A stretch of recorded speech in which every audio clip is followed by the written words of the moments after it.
Welcome. A whole bunch more people here than last week, so not only did I didn't scare anyone off, we've got more, so that's great to see everybody. Thanks for coming out. We're here at session 2 of the 12 sessions that we're going to do. Last week was about all the changes, the major changes. Now we're going to get into them specifically. We're going to start with rules 1 through 4 today. Rules 1 and 2 are going to be pretty quick. 3 is going to be a little bit longer, and 4 is going to be a pretty long rule to talk about. So we'll go over the game, the player conduct and the rules, the course, the competition, and the player's equipment. All those rules we'll touch today. All right, so if everybody has your rules book, you can kind of follow along with me here. Rule 1 has been divided into 3 sections. And one of the biggest things about Rule 1 that has changed for 2019 is the responsibility of the player to the game and the responsibility of the game to the player is really spelled out in the rules now. So the player is expected to play by the rules, and those rules are going to help that player much more so than you would think in the way that it used to be. The rules are really friendly written now, and we have some different things that doesn't seem like it's so penal anymore. And so we've got things that we talked about, such as virtual certainty now helps the player instead of just whether or not that ball isn't a hazard. We're looking to see if that ball moved. We need to have virtual certainty if the ball moves, things like that. And Rule 1 just kind of spreads it out and says, you know what, the rules of golf are here to help. And it hasn't seemed like that in the past, but moving forward, that's what's happening. Every rule has a purpose statement that comes with it as well, so if you look at your rules book, you can go through that. And Rule 1 just basically says we're going to play the course as we find it and play the ball as it lies. The USGA did address the issue of a ball and a divot for relief, and they didn't want to change that, them and the RNA together. And the reason why is that's the main principle of this game, is that we do play the ball as it lies, we play the course as we find it. If you give relief to a divot, then we have to define what a divot is. You know, is it fully grown in? Do you still get relief? If you get your ball in the rough, what do you got to do?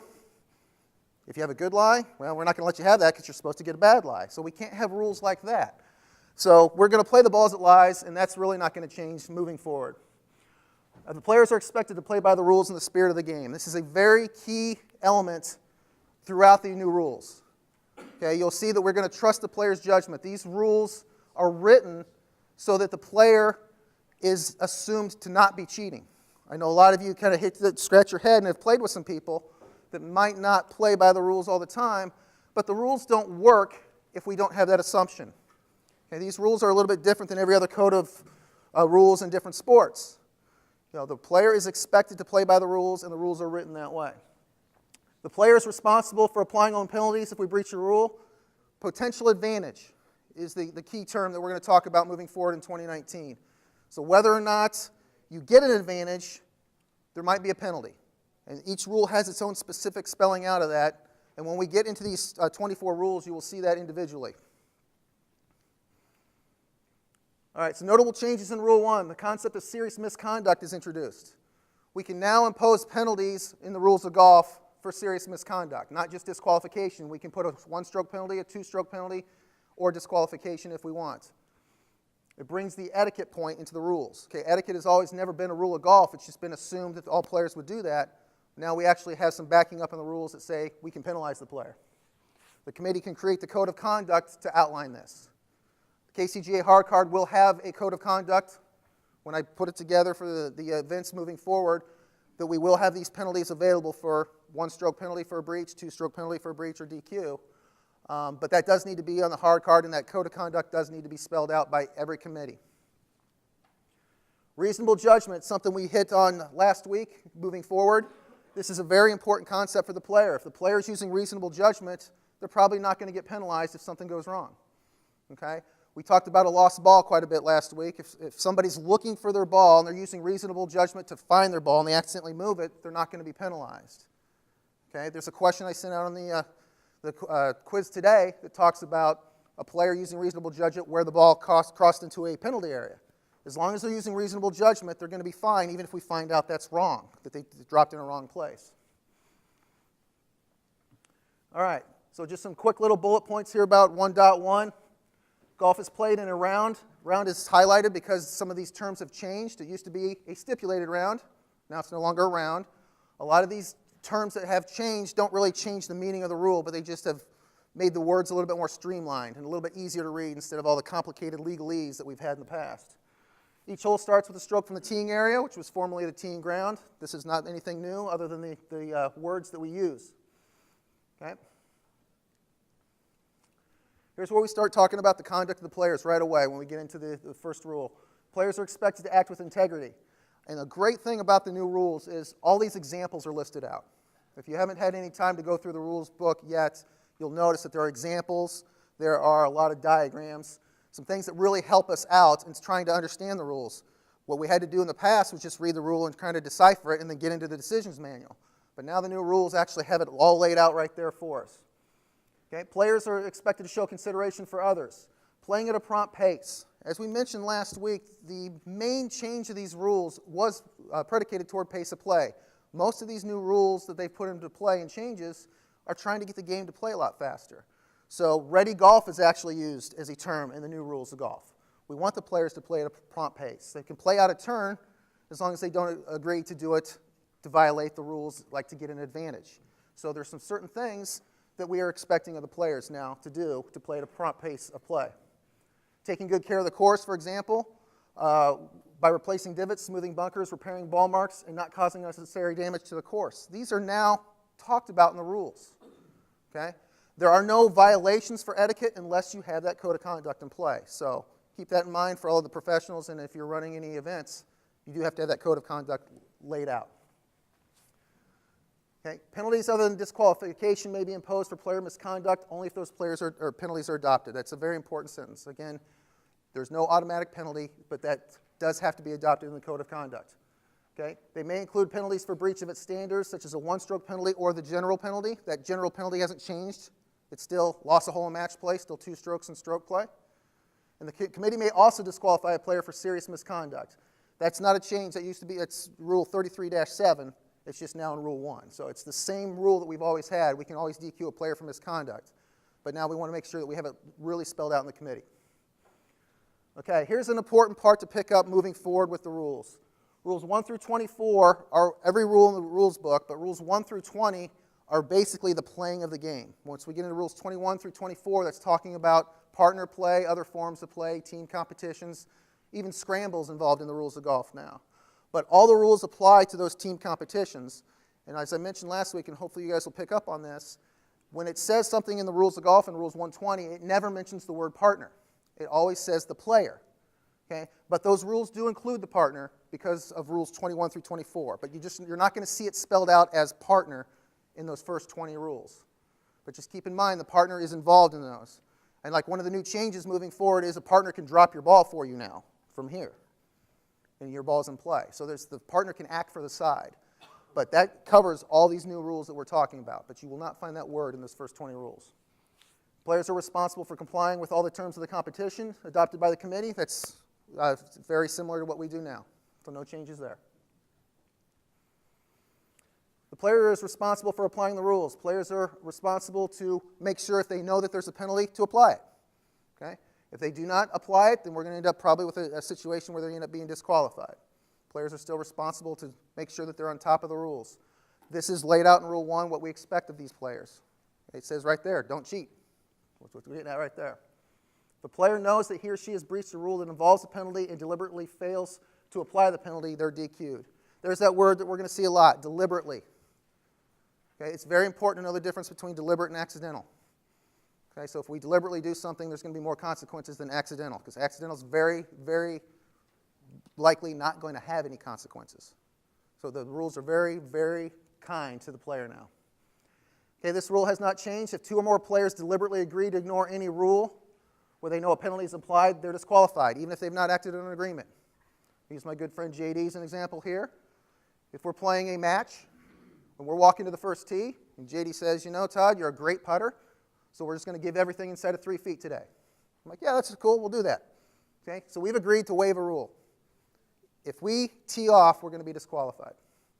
Okay, even if we tee off number 1, we're walking down to the green there, and we say, no, we can't do that, it's too late, we've teed off. So we can't agree to waive a rule. Match play is allowed to concede strokes, but it has to be done one at a time. Okay? So you have to make a stroke in order for that to be null and void. Can you agree before? Before teeing off, yes. If we do agree to waive a rule, We are penalized if we are playing a round of golf. So we have to tee off first. If we're walking to the first tee and make an agreement and then unagree before we tee off, we're okay. We just say, you know what, we can't do that. But if you are playing a round of golf and you have an agreement in place, you're both going to be disqualified. Okay? A player may ask help from the rules of the referee or the committee, but if help is not available, we want that player to keep on playing. Okay? So what can we do in stroke play if we don't know what to do? We can play second ball. Can we do that in match play? No. But what do we do in match play? We got to keep on playing, and then we will ask for a ruling. Okay? It's no longer a claim. We're asking for a ruling. But it's the same process. But match play, we still need the event to keep on going. Stroke play, we still need the event to keep on going. We just have two different procedures that we're going to do when this happens. Okay. Accepting a player's reasonable judgment. Now, this is very important moving forward with these new rules. In determining a location where to apply the rules. So many rules require that player to determine a spot, a point, a line, or another location, but we usually don't know where that is. Okay? So the new rules are going to say, let's estimate it, let's let that player have reasonable judgment, and if that happens, we're not going to have a penalty. Okay? Does anybody remember Tiger Woods at the Augusta at 15?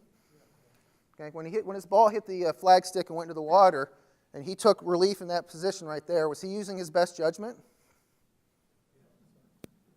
May have been. And this is where we have to talk to the player. Okay, actually, the new rules where he can go back to that spot, he would have been dropping in a correct spot with the new rules, and we'll get into that when we start talking about penalty relief in Rule 15, I do believe. But when a player is using their best judgment, we're going to let them off if they put it in the wrong place. Okay, the replacing of the ball, I'm blanking on her name right now, where she moved her ball an inch. Lexi Thompson. Okay, if she was using her best judgment in that situation, we wouldn't penalize her. A lot of people felt that she wasn't using her best judgment. Okay, and so we would still penalize her in that situation if she was not using her best judgment. For example, if she wanted to move it away from a spike mark, which now she can repair, but if she was putting it in its position because she thought it would help her, then she would be penalized. But if she thought she was getting it back onto that exact same spot, then we're not going to penalize her, even if it was the wrong spot. And that's what Rule 1.3 is talking about here. So again, estimating where a ball last crossed the edge of a penalty area, estimating or measuring when dropping or placing a ball and taking relief, or replacing a ball in its original spot. Okay. Keith. You move your mark to get out of somebody's line. Mm-hmm. You forget you moved your mark and put the ball down, you're using your best judgment. So if a player moves their ball marker to get out of the way of somebody playing on the green, and they forget to replace it, are they using their best judgment? My answer would be no. No. Because they're required to replace their ball on the spot, and if he thinks that this is the right spot over here, he's not using good judgment, period. Because he's moved his ball. So, yeah, he's got to get the ball back on the right spot. So, like, if he tried to put it back on the right spot and missed it by a few inches, that's different. That would be okay. Okay, such determinations about location need to be made promptly. Again, you're going to see a lot of examples in the news rules about prompt, pace of play, keep it moving. Okay? So long as the player does what can be reasonably expected under these circumstances, the player's reasonable judgment will be accepted, even if we find out later it was wrong. Whether it's testimony from another person or a video or anything like that, we know that the player's going to be okay. However, if this player is told before they act that they need to change the position, then they do need to change the position. You know, if my ball goes into a penalty area 100 yards from the hole and I drop it 65 yards from the hole, that might be a little bit past the reasonable judgment in that situation. But if I'm dropping it 90 yards from the hole and I drop it and somebody says, no, Todd, we saw it going back here, I do need to lift that ball and go back to the 100 yards as long as we have some reasonable information. What if a player that hits a ball and he can't determine a line for the sun or whatever, Sure. and asks a partner or another player, now is it their best judgment? So if we don't know where a ball crossed the line, so for example, like you said, the sun or something, we're not sure where a ball goes, we need to gather as much information and make a good estimate. Okay, and reasonable information is people who may have seen the flight of the ball or so on and so forth. So it's not necessarily another player's judgment that we're looking into, we're just gathering information. And then the player is responsible for making that reasonable judgment. So, all right. Actions giving rise to penalties. This just kind of spells out what happens to get a penalty. within these new rules. A penalty will apply when a breach of rule results from a player's own actions or the actions of his caddy or possibly his partner. And when we get into partner golf, you'll see where we have situations where in four-ball or foursome, a partner may cause an issue. It may penalize the player. Penalty also applies when another person takes an action that would breach the rules, even if taken by the player or the caddy, and that person at the player's request or while acting under the player's authority. So that means, if I say to JD, I said, JD, go give me a better lie. Even though I didn't give me a better lie, I told JD to do it, obviously I'm going to be penalized in that situation. And also, if I see somebody about to help me out that's against the rules, I have to try to stop them. Okay, if JD's going to do it on his own, I have to say, hey, hold on, you can't do that for me. Okay, but if I sit there and watch him and just kind of, super, this is going to be great, I'm going to get penalized in that situation. The player has a lot of responsibility to the game. Okay, the levels of the penalties are now spelled out in the book. We've got one-stroke penalty, a two-stroke penalty in stroke play, and a loss of hole in match play and a DQ. So we have these three different levels. So this penalty applies for the one-stroke penalty both in match play and stroke play. Moving your ball in play is a one-stroke penalty in both situations, and we have to replace it. Okay? The one-stroke penalty is designed if you have a small breach of a rule, something that's not really significant, such as moving your ball in play. Right? The general penalty that we're referring to is loss of hole in match play or two strokes in stroke play. That's if that penalty seems to be a little bit more severe, if you're getting more of an advantage for what you've done. Okay? And then, of course, disqualification, which can go in match play and stroke play. There are many different rules that apply for disqualification penalties, and we will be hitting those individually throughout the sessions here. Okay, there's no discretion to vary the penalties. Okay, the player can't just say, all right, well, that's a two-stroke penalty, but I'm only going to take one. I guess they could say it. It's not going to work out well for them. But whatever the penalty is spelled out in the book, that's your penalty. Okay? This is also true for the committee. We can't adjust penalties. We can't say, that a ball out of bounds is going to be, we're just going to drop it, somewhere. We're not going to do that. We have to go under stroke and distance unless the local rule's in effect. And again, we talked about the local rule last week. We don't need to get into that too deep yet. Okay, a wrong application or a penalty or a failure to apply a penalty may stand if it's too late to correct it. Okay, this is a good little statement that we talk about in the rules where it's some English that we can understand. Okay, instead of the legalese that was written out in the previous rules, now it just says, hey, it's too late, you can't fix it. That's what they're talking about. So, for example, if we have a penalty that happens on a hole in match play, when can we make a request for a ruling? What's our time limit? Before we tee off on the next hole. And if we're on the last hole, it's before the match is final, and in stroke play, it's before the scorecard is returned. So there is time limits if something has been done wrong. Okay, if something's been done wrong, we applied a penalty incorrectly, mistakenly, then it's going to stand. Okay, if we get past that time limit.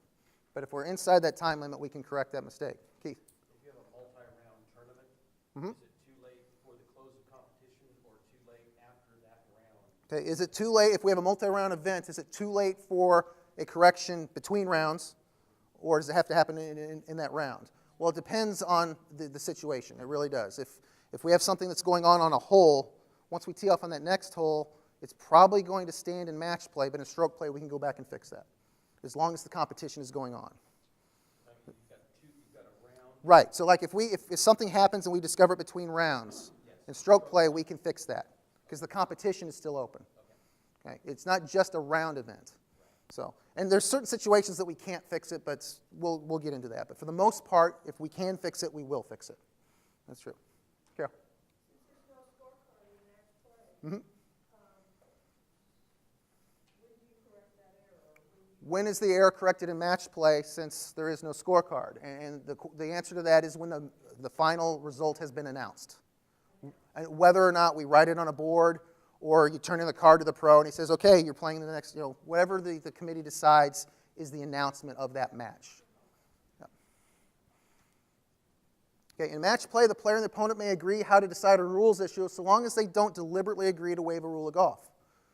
Okay, so if, for example, if somebody is in a match and they create a penalty and they apply a loss of hole penalty, but it was only a one-stroke penalty, that ruling is going to stand because the opponent and the player agreed on it.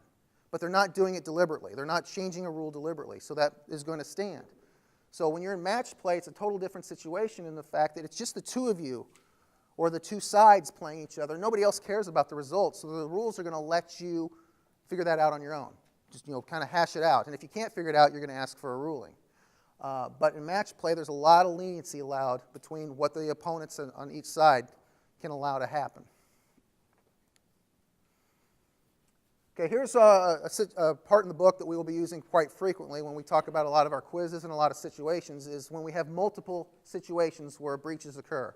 So 1.3c4 is going to be very popular with the people taking my quizzes, because we'll have situations that multiple things can happen. If Doug is moving some dirt from behind his ball, Andy moves his ball, we've got different rules being violated there. This rule will tell us what we're going to do. Are we going to have multiple penalties? Are we going to have one penalty? Are we going to have no penalties? It's going to let us know on this. So if a player breaches multiple rules or the same rule multiple times before an intervening event happens, and here's a good example of what an intervening event, usually it's a stroke being made or becoming aware of the breach. So currently in 2018, if we take a practice swing in a bunker with our ball in there, it's a penalty.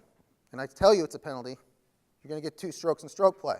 You do it again, you're going to get another 2 strokes because there was an intervening event in that situation. Okay? 2019, you still can't take practice swings, but you can ground your club in certain situations in the bunker, and we'll get into that. But it's still the same premise there. If we have an intervening act where we tell you you've broken a rule and you break it again, you're getting it dinged again. So not just a stroke, but different situations could be involved in what an intervening act is. Okay, so when breaches result from unrelated acts, the player gets a separate penalty for each breach. And there's 3 different ways to talk about this. Again, making a stroke, putting a ball in play, or becoming aware of the breach. For those of you that have the official guide, the interpretation you can look at is 1.3c4/1, or get it on your app. If you download the app, the interpretations are in your app. And this is just, again, clarity, but it's spelled out in the rules. The interpretations are just going to kind of help out a little bit, but the rules really do spell it out. So these are some examples of the separate penalty when it happens when they're unrelated acts. Okay, so the multiple procedural breaches. If a player's single act or related act breached more than one of the procedural requirements for marking, lifting, cleaning, dropping, or placing a ball, it's a lot of stuff going on there, with a penalty is 1 stroke, and here's the example. Such as a ball being lifted without marking its spot and cleaning it. Okay, so like if a ball is being lifted in the general area for some reason, whether it's, maybe it's interfering with play or whatever, okay, if you don't mark it and you clean it, those are both violations of the rules, but you're only going to get the 1 stroke in this situation. Okay? 1 stroke total. Getting the higher penalty. So if you breach 2 rules, one's 1 stroke and one's 2 stroke, you're getting the 2 stroke penalty. Okay? And that just says it right there in the rules and listed out in this interpretation. Here's the example that I was kind of alluding to. A player presses a club down behind a ball in the tall grass and the ball moves. The player will get the general penalty under 8.1a for improving the conditions that affect the stroke. Okay, that's a 2-stroke penalty. Well, the ball moves, that's a 1-stroke penalty, but we're not applying that in this situation. Okay? The higher penalty will apply. But however, what does that player need to do with that ball? Has to replace it. If that player doesn't replace it, now we actually have another intervening act. And that would be a 2 + 2 in that situation if they don't replace it. So, all right, playing an incorrectly substituted ball from a wrong place. This is kind of what Keith was maybe talking about with not moving your ball back. So in stroke play, if a player plays a substituted ball when not allowed in the breach of Rule 6.3b, but also plays that ball from the wrong place, we're going to get a 2-stroke penalty, period. Okay, here's where we're combining 2 penalties into a 2-stroke penalty. So again, knowing this 1.3c rule is really going to help us out in understanding what penalties will apply. It seems a little confusing right now, but if you start looking at it and start applying situations, it really isn't too bad. Okay? In stroke play, if a player's single act or related acts breach 1 or more procedural requirements where the penalty is 1 stroke and also 1 or both of the rules against playing an incorrectly substituted ball, which is pretty rare now, as we know. You can substitute a ball a lot, but there are certain situations that you cannot. And playing from a wrong place, that penalty will get 2 strokes in total. If everybody remembers the 1 + the general penalty equals the general penalty, this is another way to refer to it. But any penalty strokes a player gets for taking penalty relief. Okay, so if you're taking relief from a penalty area, it's a 1-stroke penalty and you're going to drop it, that penalty will not go away if you do something like move your ball in play or clean it, or whatever you need to do. Clean it after it's in play, I should say, because you can clean it when you lift it. But those penalties that you get for penalty relief never go away. Okay, you still hit the ball in that crappy area, you're going to pay for it. All right, does anybody have any questions on Rule 1? Today, or in 2018, the committee can adjust the penalty if it's disqualification. Am I correct that in reading this, they can't do that anymore? It has to be listed out in the code of conduct of what we're going to do. So the question is, can we adjust a penalty from disqualification down to a one-stroke penalty or two-stroke penalty? And we can, but we need to make sure that the disqualification penalty is something along the lines of an etiquette. Okay, if a player plays a non-conforming ball, we can't adjust that to a one- or two-stroke penalty. That's an immediate breach of that rule, disqualification. You cannot use a non-conforming ball. But it's going to be involved in the code of conduct and what we put in place. So it has to be stated in For that situation, absolutely. notice to players or something? It has to be in the notice to players or the terms of the competition. But we can't waive a disqualification penalty within a specific rule that is not related to etiquette. Does that make sense? There is no disqualification penalty that we have that we just can say, well, he didn't mean to, it's one stroke. We can't do that. All right, question for you. In stroke play, Doug's ball lies in a bunker with a branch interfering with his swing. He takes 2 practice swings, splashing the sand each time. He then breaks the branch that was interfering with his swing. How many penalty strokes, if any, did he occur? He's going to get 4 in this situation. Okay? He only gets 2 strokes for both of the acts of hitting the sand. He doesn't get 2 strokes for each one there because we didn't have an intervening act in between those swings. Maybe he didn't know it was a penalty. I hope he does know it's a penalty, but maybe he didn't. He will know. But he also improved his area of intended swing, so he's going to get both penalties in that situation. Does everybody understand why both penalties are applied there? Does it not make any sense? Are you confused on that one? 2 separate acts occurred there. Yep. If the breaking of the branch came between the 2 practice strokes, would that be considered 6 penalty shots? So like if he makes the practice swing and hits the branch Well, hits the sand. and the sand, and all together. That's a really good question, whether or not he's going to get dinged for both of those. I think he would only get dinged once in that situation. But we'll look this one up, Doug. You get that one for me? Yeah, I think you're right. But I think it's at one, because there's not an intervening act in that situation. And although we improved the areas of the condition affecting the stroke and touch the sand, I think we're only getting that 2-stroke penalty. Pretty sure on that one, but we'll look it up. You're assuming that the branch is part of a tree or? Yeah, I mean, there's trees that overhang a bunker. Yeah. Well, can I assume that it was just a branch in a bunker? Well, if it's a branch in a bunker, what can we do with it now?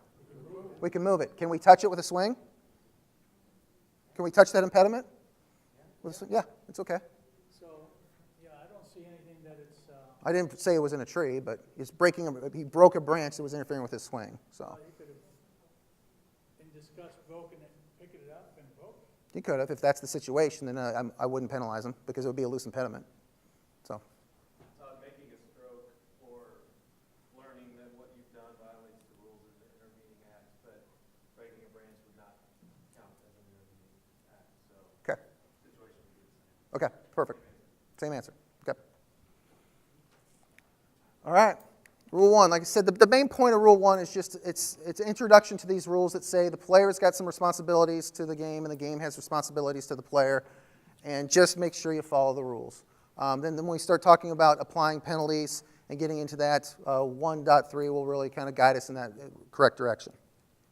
All right, Rule 2 will be real quick. We're going to define the golf course. It's been changed just a little bit from 2018 moving forward. It's got 4 sections that we're talking about. There's a couple of new things that we're going to talk about that have been added to the rules.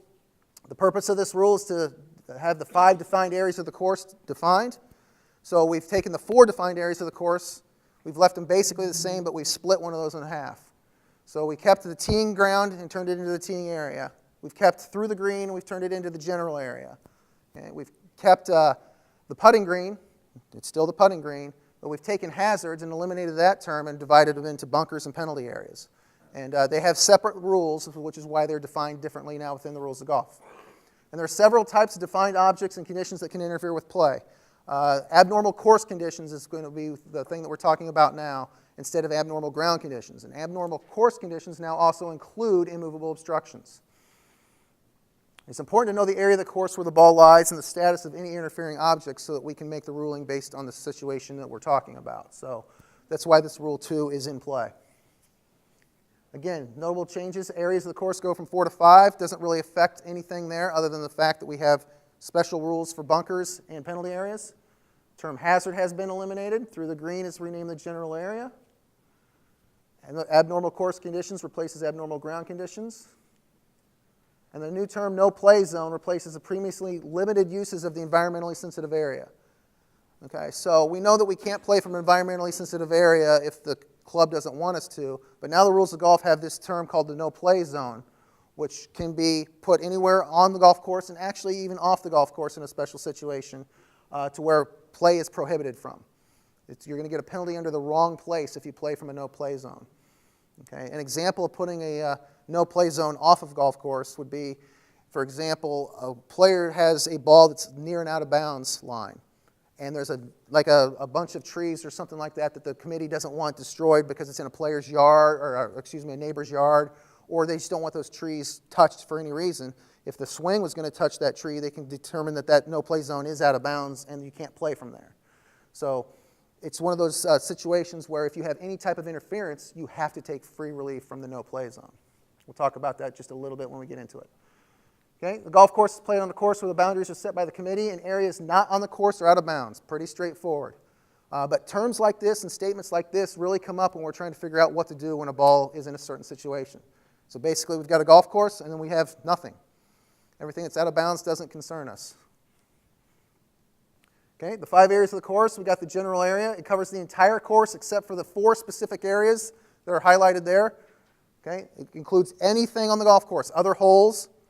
Okay, it includes wrong putting greens, which are now called wrong greens. They took the word putting out of there. It includes all tee boxes or tee grounds, however you want to put it. You see that we have up here, we have the 4 different tee boxes, but only one of them is the teeing area for that player, for that hole. The rest of the tee boxes on the golf course and even on that hole are considered in the general area for the purposes of applying rules. It also includes every type of ground and growing or attached objects found in that area, such as fairway, rough, and trees. So you'll notice now the rules of golf do actually use the term fairway. They didn't before, but they now refer to it. Okay? Talking about the specific areas, certain rules apply specifically to these areas, not to the general area, so we have to make sure that they're well defined. The teeing area, which is no longer the teeing ground, is the player must use in starting the hole he or she is playing. That's all it talks about, is that hole and whatever tees that you are supposed to be playing, whether they're blue, white, green, gold, whatever. That's the teeing area for that player. All penalty areas, no longer hazards. So what was a water hazard will be a penalty area, plus we have an expansion of what we can use for penalty areas, which we'll talk about here shortly. Bunkers are a defined area, all bunkers, which was no longer a hazard. And the putting green of the hole being played.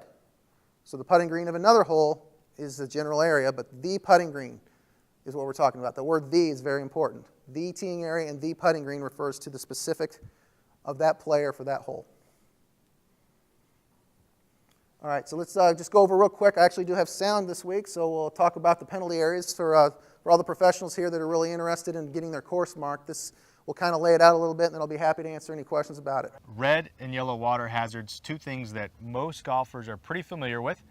Now, one of the big changes in 2019, though, is the introduction of this concept of penalty areas, the ability for committees to now mark additional areas with red lines. So I think 2019 moving forward, we're actually going to see more red lines on the golf course. I think that's correct, and we'd be happy to see that. We on many golf courses around the world, you'll see areas such as this, difficult areas to find your golf ball, difficult areas to play from, and by being able to mark them as red hazards, we give the player a relief option outside of it. So just outside the red line, they can then drop under penalty of 1 stroke within 2 club lengths of that point of entry. Yeah, I mean, this change is really all about giving some flexibility to the committee when it comes to defining their golf course.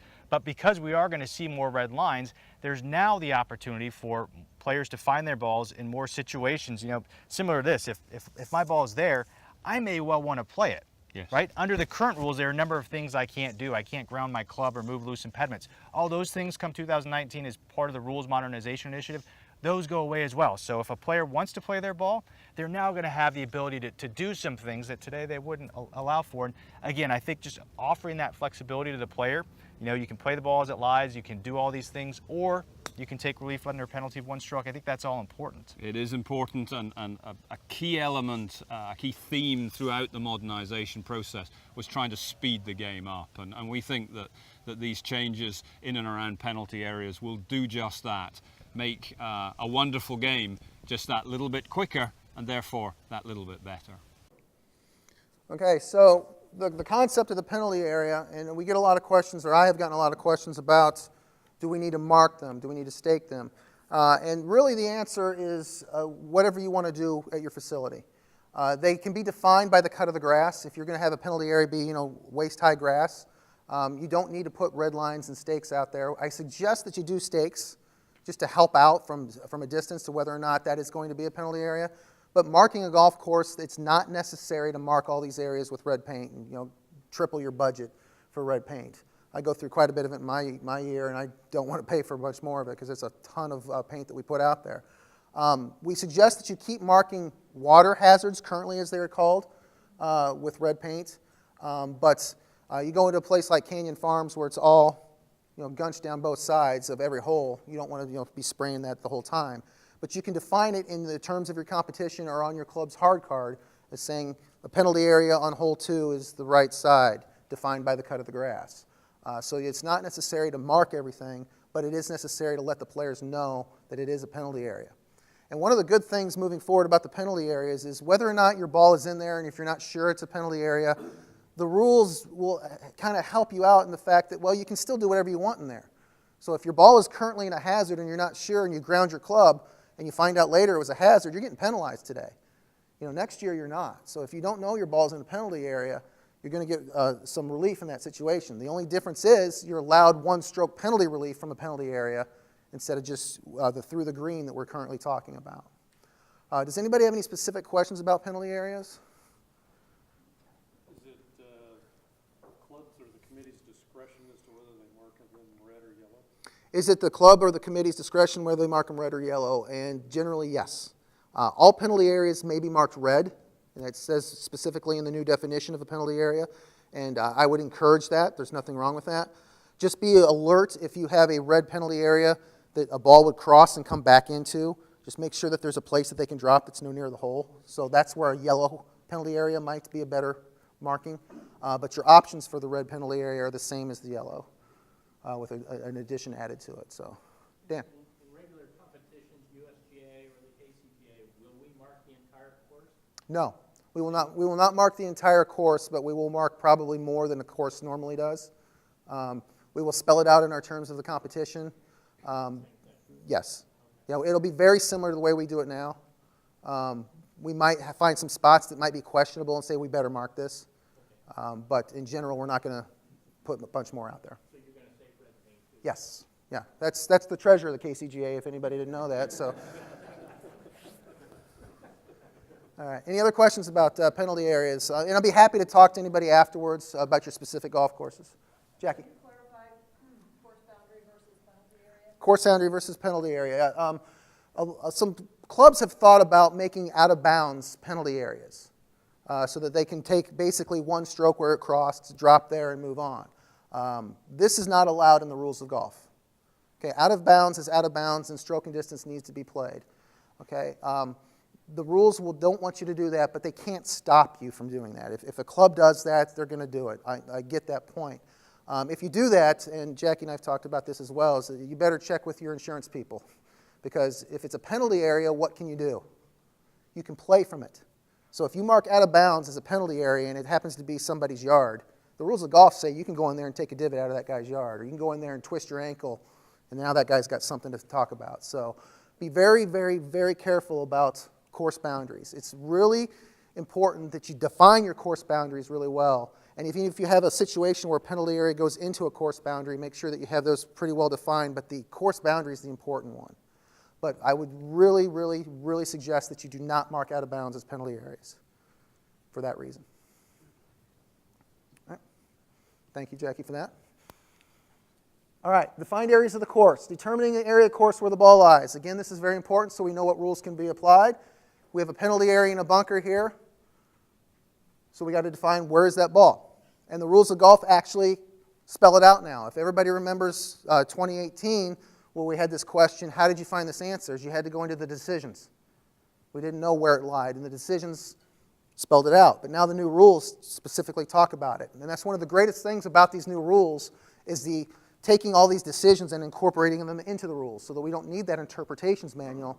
Everything is a lot more streamlined and easier to understand. So the area of course where a player's ball lies affects the rules, so we need to know what to do. A ball is always treated as laying in one area of a golf course. It will never be treated as being in two different areas. It's always going to be on one spot.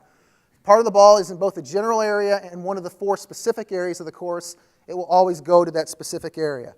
So the general area is the bottom of the totem pole in this situation. Right? Part of the ball is in 2 specific areas. It actually has an order in the rules that talks about what is more important. First in this order, penalty area, bunker, and putting green. So this ball is touching the penalty area and the bunker. Will we agree with that? If a ball is touching the red line, it is touching that penalty area. It's also touching the bunker. So where is this ball? It's in the penalty area, even though it's touching the bunker also. The rules just specifically tell us that. Okay? Certain rules may give free relief with no penalty. I'm glad they clarified that for us. For interference by certain defined objects or conditions, such as loose impediments. Okay? Rule 15 allows us to move loose impediments everywhere in the golf course. That includes bunkers. That includes penalty areas. Movable obstructions. We can move those anywhere as well. Okay? Abnormal course conditions, which are animal holes, and animal hole is a new term. What did it used to be? A burrowing animal. Now the rules don't care what that animal does. We don't have to Google if it's a burrowing animal or not. So now we know it's just an animal hole. Okay? And animal is actually defined in the rules of golf as just a member of the animal kingdom that's not a human. So they really thought this one out. But that includes ground under repair and movable obstructions and the new term temporary water instead of casual water. Same thing though. There's no free relief from boundary objects or integral objects. Okay, those are 2 new terms that we have.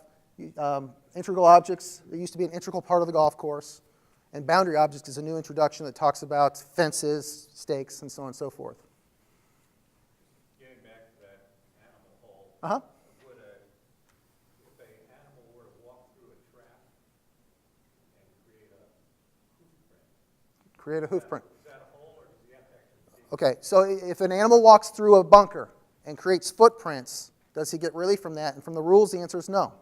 He's not digging or making a hole. Okay? The committee can have for that day, they can put it under his ground under repair and have it an abnormal course condition. But just straight out of the rules, no, that is not correct. Is the sand that's not on the green when you're not on the green, did that change? No. Or you couldn't? Yeah, and the question is sand still a sacred object off the green? And the answer is yes. You cannot touch sand or loose soil still. That has not changed. It is not a loose impediment by definition anymore. Anywhere in the golf, let me back up. It used to be a loose impediment on the putting green only. But now it is no longer a loose impediment anywhere.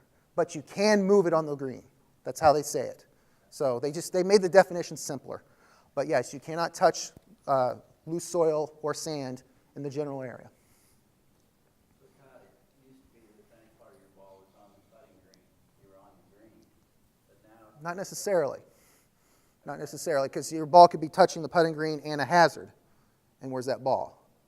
In the hazard. So just follow the order. Yeah, follow the order, because if a ball's touching a putting green in the general area, where is it? It's on the putting green, because the general area is down at the bottom. But if it's touching a bunker and a putting green, where's the ball? Follow, yeah, exactly. So, you bet. Yes? Last year we had a discussion about tailings from worms, fringe, and that was considered that you could move that because it was the trailings. Right. Is it now loose soil as far as what a worm costs, like with casts and so on and so forth and like that, if it can not be defined as something done by an animal, you're not going to get relief from it. But if it can be defined by an animal, you will get relief from it. All right, let's talk about the no-play zone. It's a pretty new concept, but pretty straightforward, easy to understand. A no-play zone is a defined part of an abnormal course condition or a penalty area where play is not allowed. And a player must, there's that word that we've talked about a little bit last week, must means you have to do it. A player must take relief with his or her ball in a no-play zone. If a no-play zone interferes with his or her area of intended stance or area of intended swing, we have interference and we must take relief. So it's not just your ball being in there. It's when we have interference from it, you must take relief. And a committee can define those areas as they wish. That includes walking in and searching for a ball. That doesn't cover it in the rules. So the question is, does that include searching for a ball? The rules of golf do not prohibit a player from going into a no-play zone. That's specifically up to the clubs. The rules of golf talk about playing from a no-play zone. All right, so guys, true or false question here for you. Taylor's ball's at rest in the general area, but her stance is in a no-play zone. She must take free relief and not play her balls as lies. Was anybody paying attention 10 seconds ago? True. Rule 2.1 specifically states if we declare it a no-play zone, you have to take relief. All right, any other questions on Rule 2 about the golf course? The no-play zone is very nicely defined, but it doesn't say what the penalty is for playing from it when you must not. Okay. Is that something that, again, is rules of competition? No. And the question is, it doesn't specifically say a penalty for playing from a no-play zone. Rule 14 covers that in playing from a wrong place. And the difference moving forward between the rules and playing from a wrong place was quite an interesting concept with the rules the way they used to be, is you incurred a penalty underneath a different rule every time from playing from a wrong place.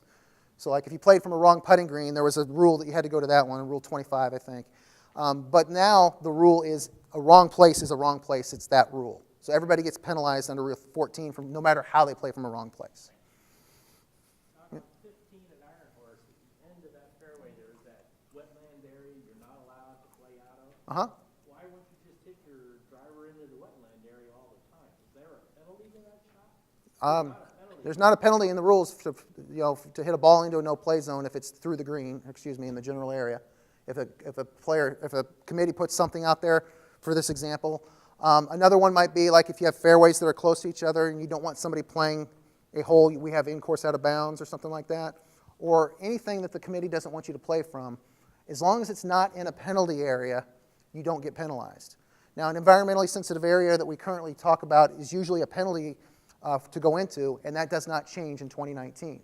If you have a penalty area defined as a no-play zone, to take relief from that, you have to take the penalty. Okay. That's a good question to make sure that we're clarified on that.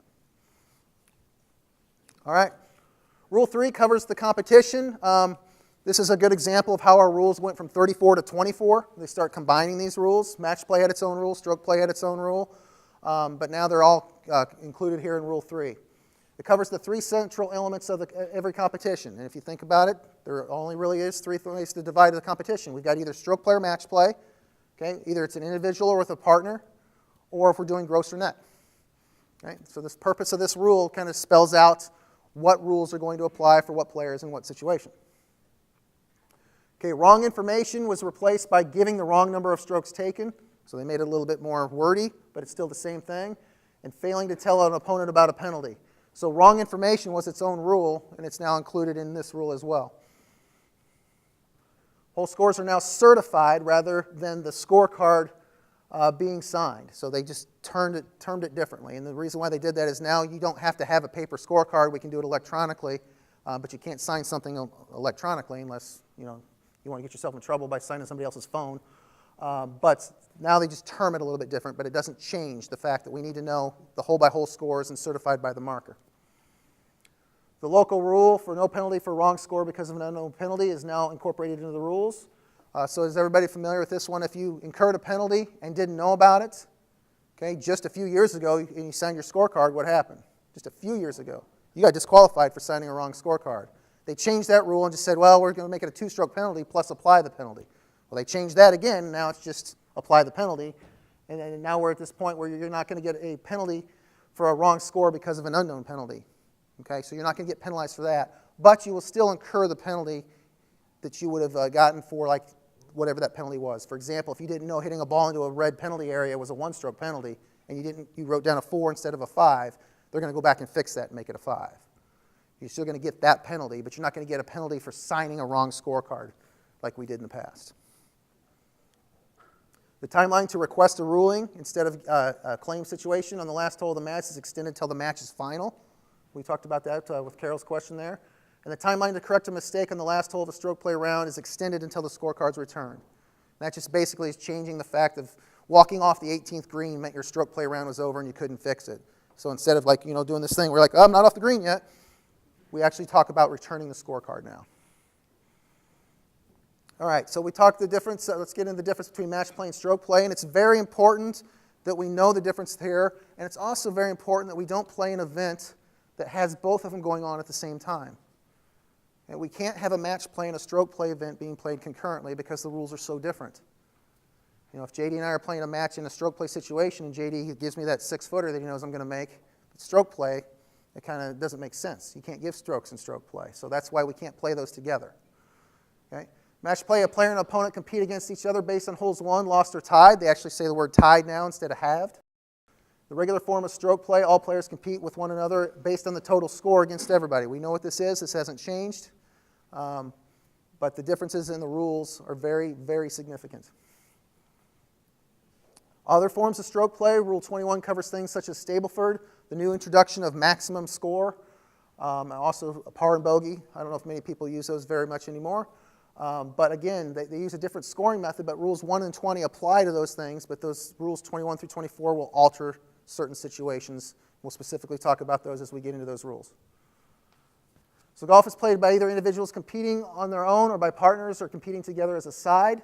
Okay, make sure that doesn't change the difference between a side and a player. There's going to be a partner involved. The caddy is still not included on the side. It's just those people actually playing golf are on a side. Competitions involving partners, those rules, again, that we talked about, will modify the current rules that we're talking of 1 through 20. Team competitions, Rule 24, the last rule of the book, is a new introduction, and we'll get into that in a couple of months. Okay.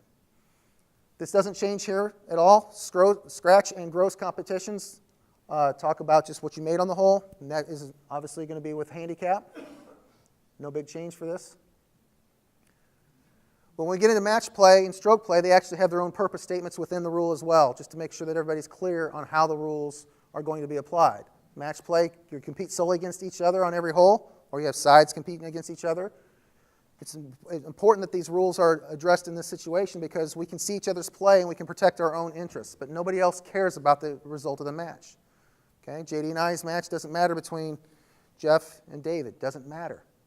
Those guys have their match. Our match is specific. Even if we play each other in the next round, we don't care about that. Okay? So in match play, we're just interested in that small little bubble that we are playing in. Okay? This doesn't change. The player wins a hole when he completes the hole in fewer strokes. We know this. Here is an interesting change to the rules. Down there in the bottom of the yellow, if an opponent's ball in motion needs to be holed to tie the hole and the ball is deliberately deflected or stopped by any person at a time when there is no reasonable chance it can be holed, and here's an example, such as when it's going by the hole, the result of the hole has been decided and the player wins the hole. What are we talking about? What player? Everybody know who we're talking about this rule? Jordan Spieth. He's very happy about this now. So if everybody doesn't know what happened there in the Ryder Cup, there was a putt for the European side for a halve, and it went past the hole, and Jordan scooped it up as it was still moving. In the current rules, you're not allowed to touch your opponent's ball in motion, and it turned out to be a loss of hole. So they changed that rule. Pretty common sense. Does it make sense moving forward that this is how it should be? Again, the rules are more predicated on common sense now. So this is the Jordan Spieth exception in this point. Okay, tying a hole, also known as halved. The player and the opponent complete the hole in the same amount of strokes. The player and the opponent agree to treat the hole as tied. But, and this is new, but this is only allowed after at least one of the players has made a stroke to begin the hole. Okay, currently, we can go up and have a match and agree to just have the hole and move on. The new rules say you got to at least play a stroke. That's a good question. I'm still trying to figure that one out. So I'm not sure why that is, but when I find that answer, I'll let you know. Each player must play a stroke? No, a player. A player. Yep. Okay, winning a match is obviously with a player who's up with more holes that are left to play, or the opponent concedes the match, or the opponent is disqualified. Nothing has changed there. Extending a tied match. So if a match is tied after the final hole and the match needs to be decided, we're going to extend that match, and it also extends the round. So we know that a round is defined as 18 holes or fewer if the committee decides, but in match play, if we have a tie and move on, that's the same round. So there are certain rules that would apply in that situation within one round. Okay? And the holes are played in the same order as the round unless the committee sets a different order, but the terms of the competition may say the match will end at a tie rather than being extended. So, for example, you get the half point in a Ryder Cup format. And when is the result final is when the result of the match becomes final is however the committee decides to do it, whether it's the result being told to the pro or being written up on the board or however you want to do it. But it does need to have a definition so that we know that that match is over and the rules will no longer apply to that match. We're moving on.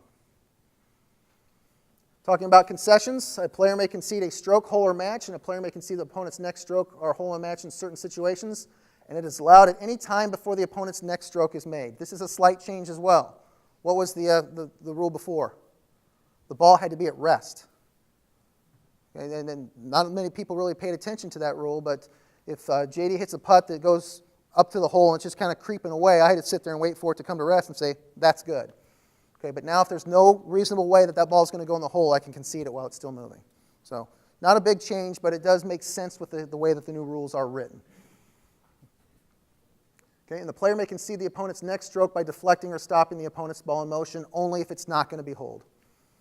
Okay, so if that ball again goes past the hole, there's going to be no penalty if you stop it.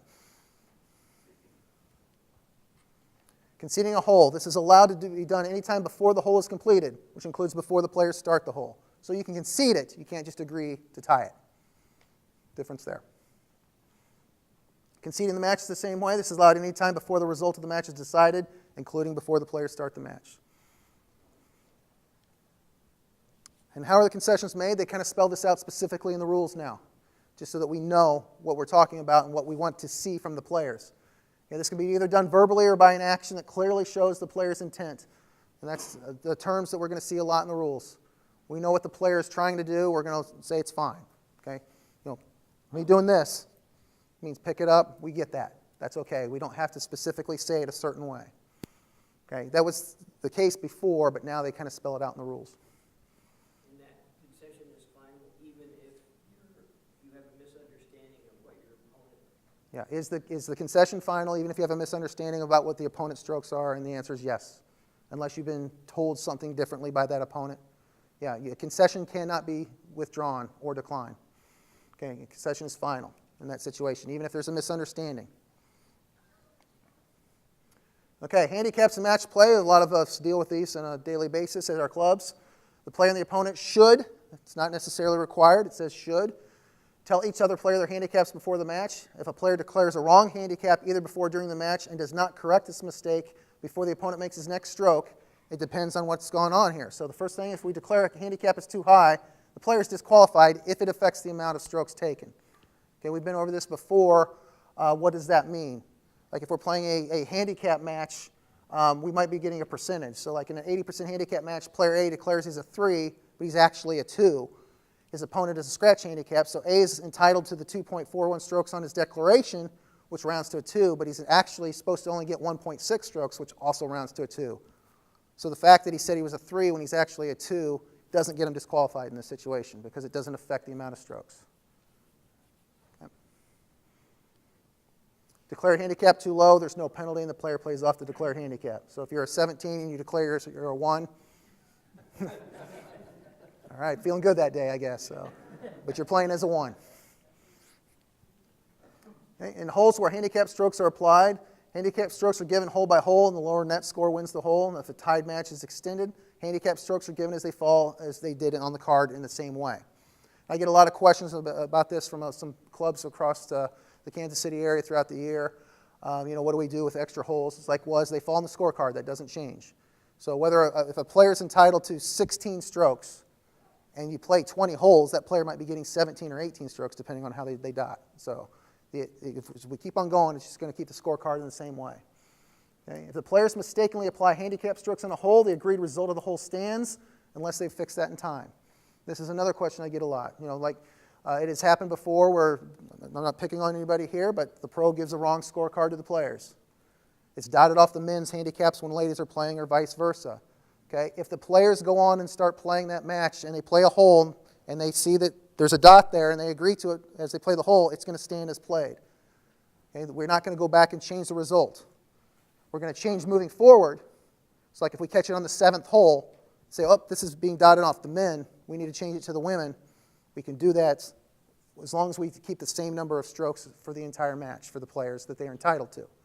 But the players are responsible for this. It gets to all those professionals, and I've done it myself in an event as well, where I've dotted it off the wrong course. But the players are responsible to know where the strokes fall, and that's how the ruling would be.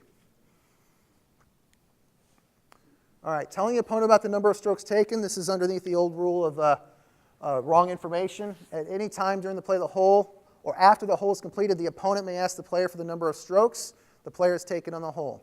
This is to allow the opponent how he's going to decide to play that hole or play the next hole. Okay, the opponent is entitled to this information. Okay, so when asked for the number of strokes taken or when given that information without being asked, the player must give the right number of strokes taken. Pretty straightforward. Don't lie. Okay? A player who fails to respond to the opponent's request is treated as giving the wrong number of strokes taken. So if somebody asks me how many strokes I've taken so far and I don't say anything and he makes a stroke, I have treated as giving that person the wrong number of strokes, and I will be penalized as they lost a hole penalty. That request is a binding request. So the player gets the general penalty if he or she gives the opponent the wrong number of strokes taken unless the player corrects the mistake in time, which would be what? Before the stroke by the opponent is made. Okay, so if it's my turn to play and JD asks me how many strokes I've taken and I don't say anything and I hit a stroke, I go, that was my second. Am I penalized? No, because it's before his stroke. It's before the opponent's stroke. Okay. Wrong number of strokes given after the hole is completed. So the player must give the wrong number of strokes taken before either the player makes a stroke to begin that next hole or takes a similar action such as conceding the next hole of the match. And then before the final hole of the match, that time limit is again before the match is final. So same situation there in between holes. What did you have back there? You have to tell them before the opponent tees off on the next hole, or else you're going to end up losing that hole before you even played it. Okay? There's no penalty if it has no effect on the result of the hole. So I made a 4, but he actually made a 5, and the opponent made an 8. I told him the wrong number of strokes, but it doesn't affect anything. I still won the hole. There's no penalty in that situation. All right, any questions on that information there? Kind of zipped through that part. That really hasn't changed from the last year. It's just kind of spelled out a little bit differently with some different terminology. Okay. Telling opponent about a penalty. When a player gets a penalty, the player must tell the opponent unless that player has seen you do it. So if you hit a ball into the penalty area and you're taking a drop here and my opponent's watching me right there, you're not required to tell them. The opponent is obviously watching you do it. But this requirement does apply if the player does not know about the penalty. So if I create a penalty and I didn't know it was a penalty, I'm still going to be on the hook for not telling my opponent about it if it comes up in a later ruling situation. Does that make sense to everyone? Kind of a confusing concept there, but if you think about it, it does make sense. The player is responsible to know the rules. If I get a penalty for something that I didn't even know about it, my opponent still is entitled to that information. So if we find out later, that opponent can request a ruling in time, and I could be in trouble for that penalty. Okay, if the player fails to do so and does not correct that mistake before the opponent's next stroke or that similar action is conceding, the general penalty applies. Okay, so we got to tell the opponent about penalties, and this usually comes into play if you're on the other side of the fairway and you move your ball in play, and the other guy's on the other side of the fairway and didn't see it. You're required to tell that person as soon as possible. Not necessarily before his first stroke. You don't need to run across the fairway, say, hey, I got a penalty, and then run back and hit your ball. Just it has to be practical. And there's no penalty when the opponent knew of the player's penalty. That's the example of watching the person drop. If the opponent knows about it, you don't need to tell him. Knowing the match score. This is a pretty interesting rule here to talk about, but the players are expected to know the match score. Okay, so that is whether one of them leads by a certain number of holes, or if the match is tied, or whatever the situation that match is, the players are responsible for this. Okay? If the players mistakenly agree on a wrong match score, they may correct the match score before anybody plays a stroke, so that time limit is the same for all these rules situation. But if it's not corrected in time, that wrong match score is going to stand. Okay? So the exception is when a player requests the ruling in time. So if we get a situation where a player didn't know about what the score was, but they make a request of a ruling in time, that's when that exception is going to be taken into consideration. But if JD and I are playing a match and I'm 6 up through 6, all right, 5 up through 6, and JD says, well, you won that hole, now you're 4 up, and I don't say anything, and we tee off on the next hole, I am now 4 up. If I agree to that, that's how that rule works. So I'll still probably win 8 and 7 or something like that. So as long as it's handicapped. All right, so everybody understand that situation? Great. All right, so protecting the own rights and interests. The players in a match should protect their own rights. That's why we only concern each other with a match. We're not concerned about the other players in the event. It's just that match. So if the player knows or believes the opponent has breached a rule, that penalty, the player may act or he may ignore it. Okay, this is currently the same rule, but this is kind of spelling out a little bit differently. So when I'm 5 up through 6 on JD, and he takes a practice swing in the bunker on the 7th hole, I could feel sorry for him and say, I'm not going to call him on that. It's not a penalty. I'm just going to ignore it. Okay, I can do that. I'm not agreeing to waive a rule with JD in that situation. That's a different situation. Okay, please understand the difference there. All right. But if we deliberately agree to ignore a breach, then we're going to be disqualified. So if JD makes that swing, he says, I know this is a penalty, but we're not going to call it, right? And I go, yeah, we're not going to call it. Now we know we're in trouble. Both of us are going to be disqualified in that situation. So the difference between deliberately ignoring a rule or just ignoring it as you want to in match play. So make sure that you understand the difference there. If a player and opponent disagree whether one of them has breached a rule, either player may protect his rights for asking for a ruling. This is the claim situation. Okay, but this is also telling us that we have to keep on playing. We can't just stop and we can't play a second ball. Okay, so the match has to go on. We can ask for a ruling and we can get it taken care of at some point later during the day. All right. Any other questions on match play? So in that situation, the status of the match is without the ruling until the ruling is made. I mean, that sounds obvious, but Right. still somebody asks you what the status of the match is. You go, well, Right. So the status of the match could be up in the air. It could be. It could be. You know. So and there's a common misconception out there that all players are required to know the standing of a match at every time. It's not necessarily the case. Generally, it is the case, but you might have a ruling that needs to be taken care of. So I could be 5 up through JD, but we have a ruling that we're going to talk about when we see an official, and it could change to 3 up or 4 up or 6 up or whatever. But there is a situation where we might have no knowledge of the actual standing. so there's no penalty involved. Correct. There would be no penalty if we gave a wrong match score or so on and so forth if we were trying to figure out what's going on with the actual score. I observed my partner in match play violate a rule. Do I have an obligation to say something if he's not aware of it? So if my partner violates a rule in match play, do I have an obligation? And the answer is yes, because you are part of the side. You are required to do that. You cannot ignore a breach of your side. So, good question. Jack? Normie never was part of the rules of golf, was it? I mean, it's just a term. Dormy? It was in there at one point. The term dormy was in the rules of golf at one point, but no, it's not. Mark? So if you, let's just take the bunker example, if you see your opponent ground is about to do something illegal in the bunker, and you don't want to call it, Mm-hmm. but you say something like, I saw you do that, don't do it again, I'm not going to call you this time. Right. Both disqualified at that point? No, and the question is, so if I see my opponent in match play do something wrong in the bunker, such as grounding a club, and I ignore it, there's no penalty. But like he says, like he hits the shot and gets out on the green or something like that, and says, hey, I saw you do that in the bunker, you can't do that anymore. That is not agreeing to waive a rule. It has happened, you ignored the breach at one point. However, moving forward, now you must call the penalty. So like the next hole, if he does it again, you can't ignore it anymore because you guys now know about the rule and you've talked about it. So if you were to ignore it at that time, you would be disqualified as the player, because the opponent's going to get a penalty, and if he agrees that it's not a penalty, now we have both of you getting disqualified. So it depends on where that information comes out. So does that make sense? Did I explain it kind of okay? But we can talk about that later too to make sure you get it. But as a rules official, we don't have that option to ignore, right? Rules official, do they have the option to ignore? And the question depends on what you are officiating. Okay, if you're officiating a specific match, you're the referee to that match, no, you have to call the penalty on the player. If you're a rules official kind of bouncing between matches, you do not have to call it. You don't have that responsibility. So there's a difference between being a referee in a specific match versus a rules official overseeing many matches. Stroke play is a completely different animal. If you see something happen in stroke play, no matter where you are as a rules official, you need to call it. All right, let's move on to stroke play.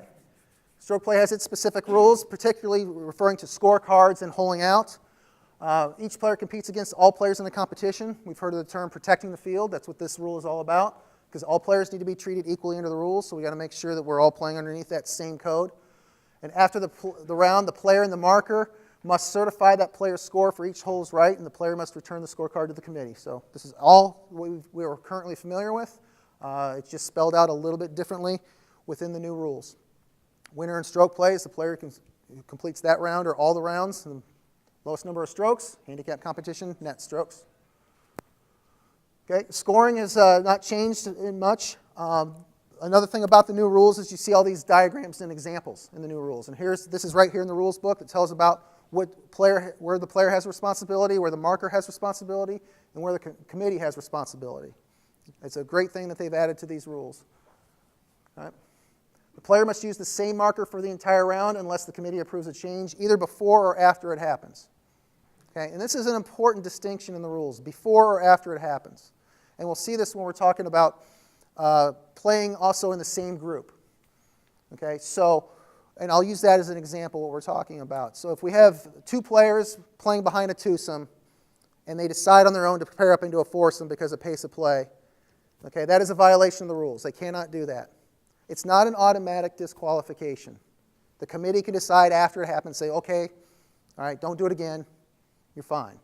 Just, we're not going to penalize you in this situation. So there's that situation is an example of where we don't have an automatic DQ as long as the committee says it's okay. The marker's responsibility is entering and certifying hole scores on the scorecard. Okay, after each hole around, the marker should, not required to do it after the hole, but like we talk with our junior golfers especially, because they have a tough time at the scoring table of figuring out what he made on 3. I've seen it happen a lot of times. They'll sit down with a blank scorecard, and you're just like, oh, gosh, what's going on? What'd you make on 1? Okay, what'd you make on, so on. So it's not a requirement, but we ask that you should do it. So it includes any penalty strokes and obviously everything, the strokes that the player made. The marker is responsible for getting that whole score down. Okay. And when the round is ended, the marker must certify the holes on the scorecard, basically a signature or whatever the procedure might be if it's an electronic scorecard. If the player had more than one marker, each marker must certify for the holes that they kept. So like, it's very common that you see like in a qualifier, if somebody makes the turn shooting 45 and they're like, I'm not going to make it, I leave. Okay, so he still needs to sign the scorecard for the holes on the front, but the new marker is going to sign the scorecard for moving forward. Okay. Player's responsibility for the scoring. Certifying the hole scores and returning the scorecard. So when the round has ended, the player should carefully check the hole scores entered by the marker and then talk with the committee if he needs to. So the player is still responsible for that number. The marker just needs to certify it. Make sure that the marker certifies those holes in the scorecard, the signature or however it's going to be taken care of. You cannot change a hole score entered by the marker except with the marker's agreement or the committee's approval. So once that scorecard is turned in, you can't just start changing numbers. Obviously, we know why. You must certify the hole scores on the scorecard and promptly return it to the committee, after which the player must not change the scorecard. So once that scorecard is returned, that's your score. That's what you've just signed for. If the player breaches any of these requirements, we're DQ'd. Okay, so still important that we take care of the scoring at the end of the round. The exception is a penalty when breached due to the failure of the marker to carry out the responsibilities. For example, if the marker had a bad day and just drove off the scorecard. Has that ever happened to anyone here? I'm sure it has. Okay? There's no penalty to the player in that situation. If the player can control the situation, then there will be a penalty to that player. But if something happens where the marker doesn't take care of the responsibilities and the player has no control, no penalty. So, I know currently, like in KCGA events and so forth, there's still a scorecard process, a manual scorecard process, but you're also encouraging use of Golf Genius, electronic scoring, Right. whatever. Has there been any discussion about, confirmation of electronic scoring since only one person's keeping that score? Right. And has there been any changes or talk about electronic scoring becoming the norm or something like that? And these new rules have addressed it and allowing it now. Within the KCGA, we're still going to do paper scorecards moving forward until a situation where we say, well, we don't need to do that anymore. I personally believe that the paper scorecard will go away in the near future. But then how are you going to deal with verification? That's really my issue. There's different ways to take care of that, verification, whether or not you type in your initials or whatever it's going to be. But the new rules are written for a couple of different reasons, mainly the pace of play, but also modernization for the technology that we have. So, all right, so wrong score for a hole. This is a situation that comes up quite often with some of our rules quizzes and situations where people are just not paying attention out on the golf course. So if a player returns a scorecard for a wrong score for any hole, the higher score, what's going to happen? If we turn in a higher score for that hole and sign for it, you're going to get disqualification. That doesn't change, okay? So, or excuse me, the other way. I meant to say lower. The higher score stands, the lower score is disqualified. I was thinking a handicap in the back of my head. So if you sign for a 5 when you actually made a 4, you get the 5. If you sign for a 4 when you actually made a 5, you get the Dairy Queen. So, okay, the exception, the failure to include the unknown penalty, this is what we talked about at the beginning of this rule. So you're not disqualified for signing your scorecard or verifying your scorecard. If there's a penalty there you didn't know about, you're still going to get that penalty, but you're not going to be disqualified for the wrong score. The mistake is found before the close of the competition. This refers to the question that we had earlier. If the mistake is found before the close of the competition, the committee will revise the player's score for that hole by adding the penalty strokes that they incurred for the score, but no other penalty in that situation. This exception does not apply if the penalty is disqualification. Okay, so if you play a non-conforming ball and don't know it's a penalty, you're not getting off the hook. Okay, the penalty is disqualification. You're still going to be DQ'd in that situation. When the player was told by a penalty might apply or was uncertain when a penalty applied, and he did not raise this with the committee before returning the scorecard. So if you didn't know something was a penalty and the committee says, yeah, it is a penalty, you need to add 2 strokes to your score, and you don't do it, you're getting disqualified there as well. Pretty common sense things there.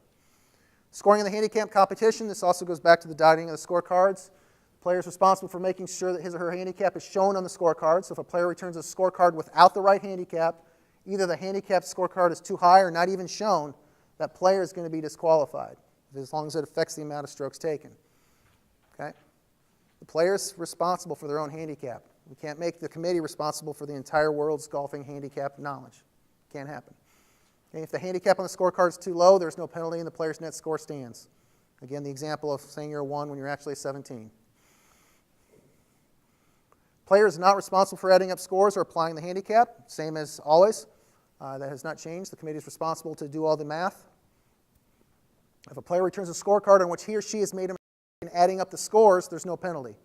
So if you write down 74, but you actually shot 76, you're not going to be penalized because you're not responsible for adding them up. As long as your hole-by-holes are correct, that's all that matters. No change there.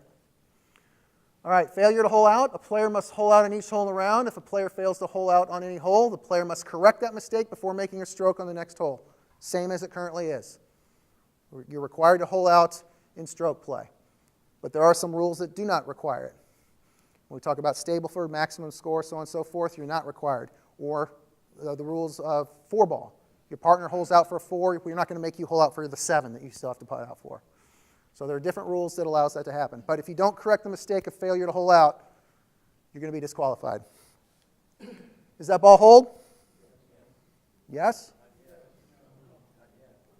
Is anybody going to say no? Somebody say no. Okay, we got a no. Good. You're wrong. I knew it was going to be you. This is a change. This is a change in the new rules. If any part of the ball is below the surface, leaning against the flagstick, it is considered hold. It's treated as hold now. Makes sense. Think about it. Okay. I just had to pick on you, Keith. That was too easy. So, but yeah. So some people are reading the rules. I like that. So. All right. here's our question for Rule 3.2.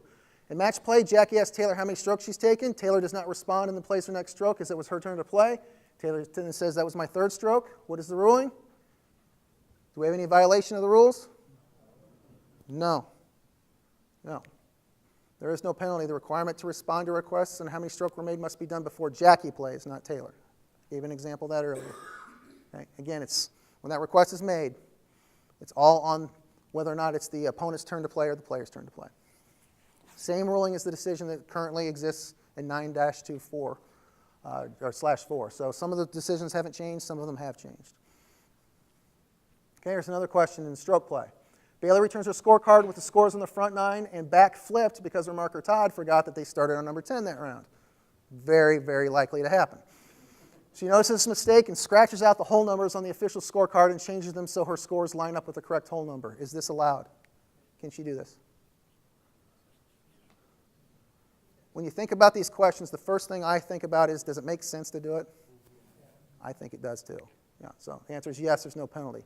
However, if she does return that scorecard without making the changes and it resulted in at least one score being lower than she actually made, she will be disqualified.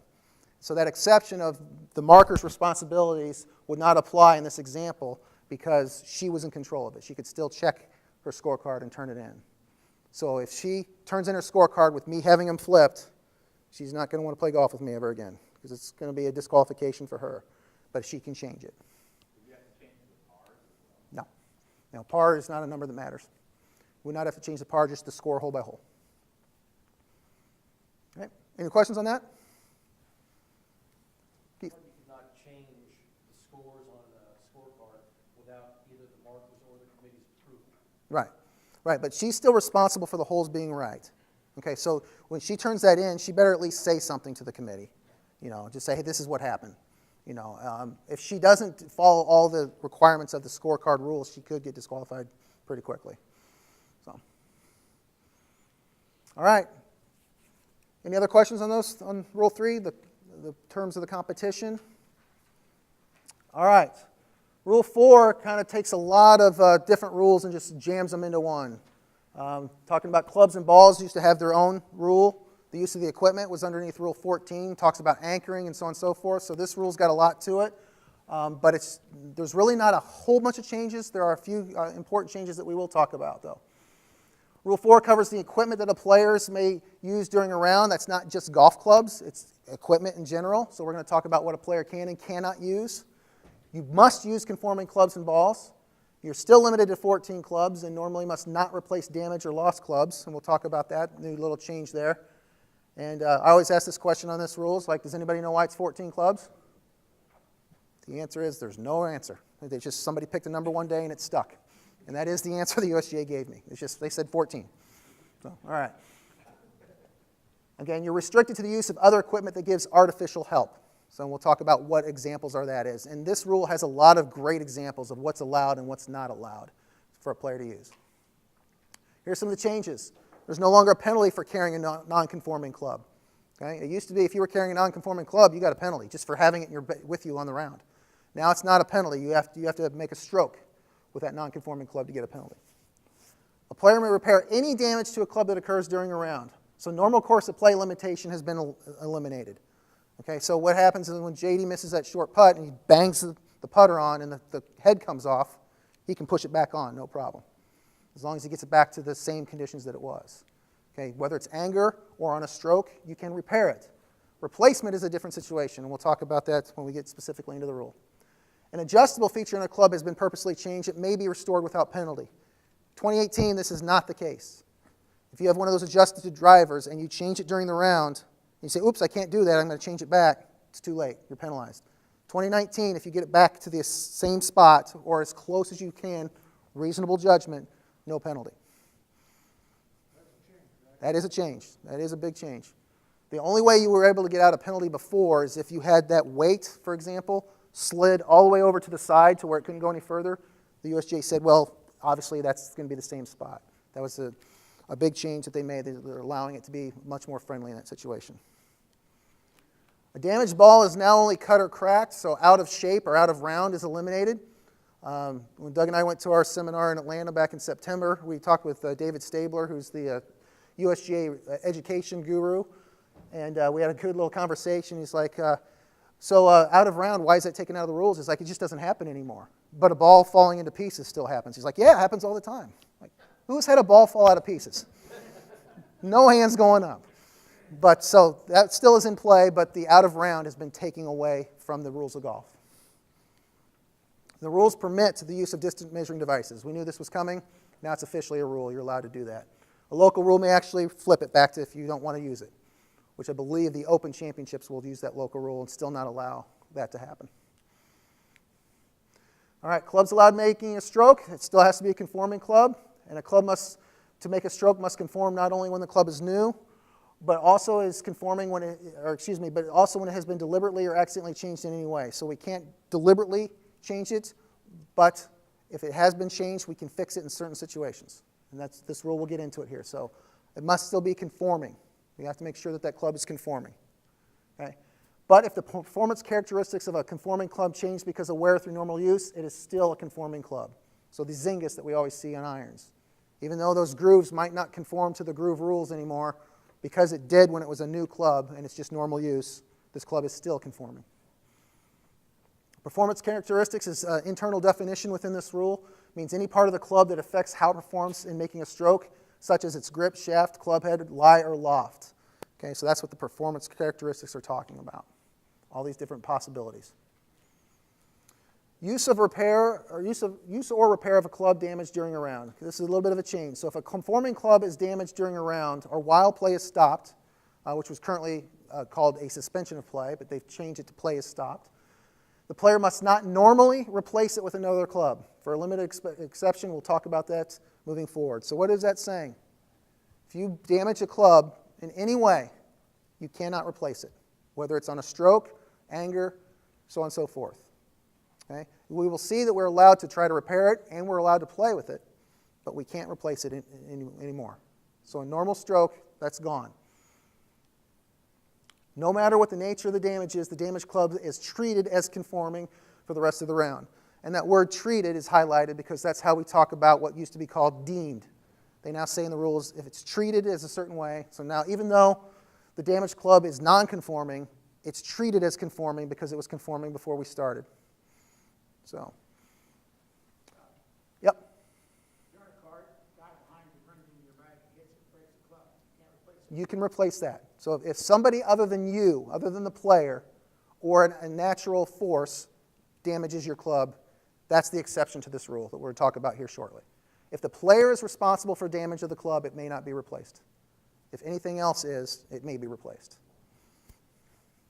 During playoffs, it says a new round can replace it. Correct. And so during a playoff, which it says here in the rule, it is a new round in stroke play. So it constitutes a new round. You could swap out all 14 clubs and go left-handed if you wanted to. You think you can win this playoff however you want to do it. But yeah, you can replace clubs for a playoff. Okay, so for the rest of the round, you may continue to make strokes with a damaged club, which you couldn't do before. If you made strokes with a damaged club in anger, you got disqualified. Now you're allowed to make those strokes. You can have the club repaired by restoring it as nearly as possible, but you still have to use the original grip, shaft, and club head. Okay? So you can't, get all these parts sent to you and start building your own clubs out there in the 9th fairway or whatever. So you're allowed. You must use those original things that work with the club. In doing so, your player must not unreasonably delay play. And we will see this as a common theme, the term unreasonable and unreasonably.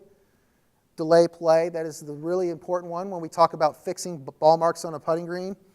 We're not going to allow the player to keep on going for 25 feet. That would unreasonably delay play. Taking 100 leaves out of a penalty area, that would unreasonably delay play. So that's going to be a common theme throughout the new rules, that terminology. Todd, Yep. just what was the discussion on this? Why was that changed? Why was it changed as far as not allowing? Yeah, or allowing you to use a damaged Allowing to use damaged club.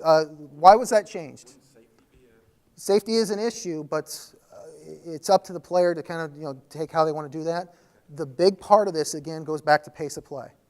If you break a putter, like you miss a short little putt and you break a putter, and you go, oh, I got to go back to my bag and get another club, this was one of the reasons why they're allowing it. Out of anger, you couldn't replace it anyway. You couldn't before, but you could go back and putt with your wedge. But you would have to go back to your bag more than likely. You probably didn't have another club with you. So the whole these changes that if we really can't figure out why it's changed, generally it's going to be for a pace of play issue. And you'll find that is a common theme. Yes. The issue with send-in where he makes the swing and it breaks off in his hand. He can still use that club, but he can't replace it. Well, he actually could today, because that's but moving forward, yes. So, all right. So what does damage during a round mean? So we have to make sure we're clear on what that's talking about. What are we going to allow the player to do or not allow them to do? So the club's performance characteristics, which were previously defined in this rule, are changed because of any act. It's important to say that. Any act during the round, including when play is stopped, whether by the player, such as making a practice stroke or a practice swing with the club, putting it or taking it out of the bag, dropping it or leaning on it. So anything that the player does is going to constitute damage, or by any other person, outside influence, or natural forces. So just be clear that this rule is just pointing out what damage is. It's not giving us a ruling yet on what we can do. So just make sure that you understand that these are not the same thing when it comes to a ruling. You might understand when you were talking about match play and you have a damaged club, if you're tied, you're continuing play, that's a continuation of the round, so they cannot change their clubs out in match play. That is correct. During the round. That is correct. The definition of a round is different in match play and stroke play when it comes to extending it. Yes. So we can't replace a club underneath match play because it's the same round. Stroke play we can for a playoff in that situation. So a club is not considered damaged during a round if its performance characteristics are deliberately changed. Okay, so here's where this rule is talking about, all right, well, if it's deliberately changed, we're going to look into something else. Okay?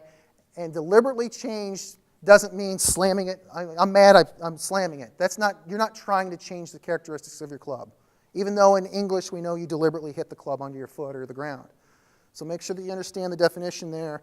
Deliberately means you were trying to change the playing characteristics for some sort of reason. Adjusting the weight, or adding lead tape during the round, or so on and so forth. Or trying to bend it to a different loft. That's what they're talking about in this situation. All right, deliberately changing the club's characteristics. A player must not make a stroke. So if you just change those characteristics, you're not penalized yet. You have to make the stroke. Okay? You cannot use an adjustable feature or physically change the club except when allowed to repair damage. So like, for example, if you are making a swing with your driver and that weight comes loose, you can move it back. That's fine. That's changing the playing characteristics, but you're allowed to do that. Okay? We cannot apply any substance to the club head other than cleaning it to affect how it performs in making a stroke. Okay? So if we put something on the club head with the intent of altering your stroke, you're penalized.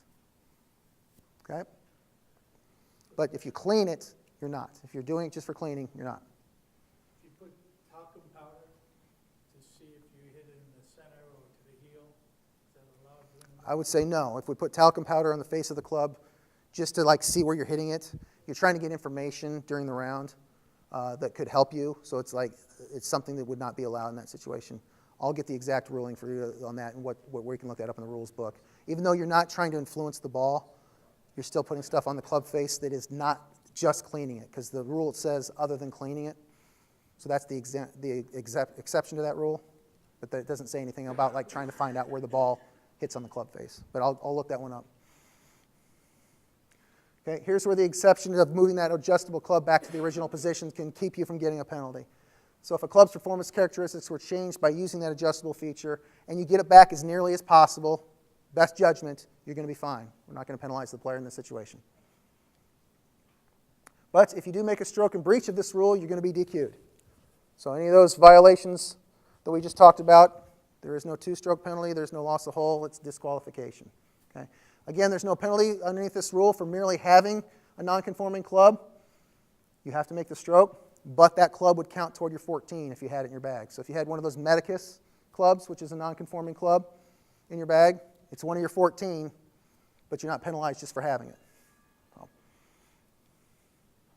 Okay, the limit of, I'm sorry? It does count towards a 14. Yes, yeah. A non-conforming club will count toward your 14. It says specifically in that rule. Even if it's just for warm-up or? Yep. Yep. Limit of the 14 clubs that we're talking about here. A player must not start a round with more than 14 clubs or have more than 14 clubs during the round. Okay, so that specifically is a little bit different because if you start with 13, you can add 1, but you can't add 2. So those 2 little bullet points there just cover both ends of that spectrum, keeping you below 15 clubs actually. So if a player starts a round with fewer than 14 clubs, he or she may add clubs up to that limit. But there's a procedure that we need to find out how to do that we will get to very shortly, of how to add clubs. They specifically talk about a procedure of adding clubs during the round now. So if a player, when the player becomes aware that he or she is in breach of this rule by having more than 14 clubs, the player must immediately take that excess club or clubs out of play. Okay, same as it is currently is. So if you have 15 clubs, you have to take 1 club out of play, that excess club. It could be any club. Okay. Is there anything in the rule book defining a club? Yes, but it's not specifically in the rules. There is a specific rules of equipment. So it says in the rules that you must use a club that follows these rules over here. So, but like specifically in the 1 through 24, there's not a definition of what a club is as far as the requirements of the measurements, but there is outside of the rules book. I'm still trying to figure out if you have something in the club, in the bag, it's not a club. Right. Like an orange whip. Yeah. Yeah, that's not a club. Yeah. You can have it, it doesn't count towards the... Doesn't count toward the 14 clubs. But the medicus? The medicus probably would, because it is a golf club. It's a non-conforming golf club. So, but you have to look at the measure or the definition of what a club is according to the equipment rules, and I'll show you where that is. So the medicus is not, it's a non-conforming club that counts on the 14. Can you get that out during a round and swing it? No, and we'll talk about that here shortly. Yeah, during a round, you're not allowed to use something like that, and we'll specifically show that to you in a minute. What if you have a 15th club that's a putter? Mm-hmm. Before you tee off, take it out of your bag, turn it upside down in the cart, and you don't use it. I'll get to that here real quickly. There's sometimes when you can do that and sometimes when you cannot. And I'll explain it here shortly. That's a good question. But there is no right answer. It depends on what has happened, and I'll show it to you here in a minute. So, if a player started with more than 14 clubs, he or she may choose which club or clubs will be taken out of play. So, for example, if you have 2 putters and you have 15 clubs, you don't have to take one of those putters out. Any of your clubs can be removed. The rules don't care what type of club you have. It just doesn't want you to have more than 14. So if a player added excess clubs during a round, those added clubs are the ones that must be taken out of play. So if you have 14 clubs and you add a putter, now you have to take that same putter back out once we find out it's a violation. So there's a difference there. After a player's round has started, if a player picks up another's club that was left behind, or a club is mistakenly put in the player's bag without his knowledge, the club is not treated as one of the player's clubs for this purpose. Okay, this has happened quite a bit. We actually had this happen in our Watson Challenge qualifier about 3 years ago over at Falcon Ridge. We had one of our local club pros was playing, and his son, the night before, stuck his little putter in there, in his dad's bag. And he got penalized because it was a golf club. Okay? The new rule will say, well, the player didn't know about it. Okay? We actually had this happen another time, too. So we had, in between the rounds of a match, somebody stuck a club in the bag by accident. The new rules cover you on this. Okay? Currently, it is a penalty, so... Again, common sense. Why should we penalize the player in that situation? Okay, in that situation, if we do have that extra club put in there, we can't use it. So it says right there, but it must not be used. So, yeah. At the Hart at Milburn 2 years ago? Yep. Would that be the same? That's the situation I was talking about, the Hart, where we had in between rounds where a player somehow got another wedge put in his bag. He was penalized back then, but now he's not. Now they're not penalized because he didn't know about it, but he can't use that club. So, okay, no sharing of clubs is allowed within the rules. A player is limited to those clubs he or she started with or added as allowed in the current rule we just talked about. The player must not make a stroke with a club being used by anyone else who is playing on the course, even if that other player is playing in a different group. So you can't share clubs. You've got your set of clubs that you can use. Okay, there is a different rule with partners that you can share clubs, but that number has to be 14 or less as well. We'll talk about that when we get into partner play. When a player becomes aware that he or she has breached this rule, so this is important to point that out. So when we know that there's been a violation, okay, so now we have a violation, so now we have a procedure we have to follow as well. By making a stroke with another player's club, the player must immediately take that club out of play using that procedure that we're going to talk about how to remove a club. So once we know we've violated a rule with a certain club, we have to immediately declare that club out of play. This is currently the rule as well. It's currently the rule. As an example, you're playing against, in stroke playing, somebody puts a wedge in your bag. Mm-hmm. Without you knowing, you take a wedge out, and you hit his wedge. Mm-hmm. Is that a violation? Yes. Yeah. And the question is, if somebody accidentally puts a club in your bag and you accidentally use it, you're going to violate the rule because it says specifically in that rule, but must not use it. So But you didn't know anything about it. the rule says you can't use it. The rule specifically says you cannot use that club. So that common sense no longer applies. I think it makes sense if you think about the 14 club limit. Absolutely. Yeah, but you started with 14. I'm not going to keep checking my bag for 14. No. But you're all responsible for knowing what club is in your hand. Well, it's a wedge, similar wedge. Sure. Yep. The rule says what it says in that situation. All right, so here we're going to get into the damaged club replacement situation. Okay, so no replacing lost or damaged club. If a player starts with 14 clubs or added clubs up to that limit, and then you lose or damage a club during the round or while play is stopped, the player must not replace it with another club. A big change from last year, or the current year, excuse me. So if this happens, you damage a club, you lose a club, you cannot replace it. Okay? Here's the exception that we talked about with the question from Brew.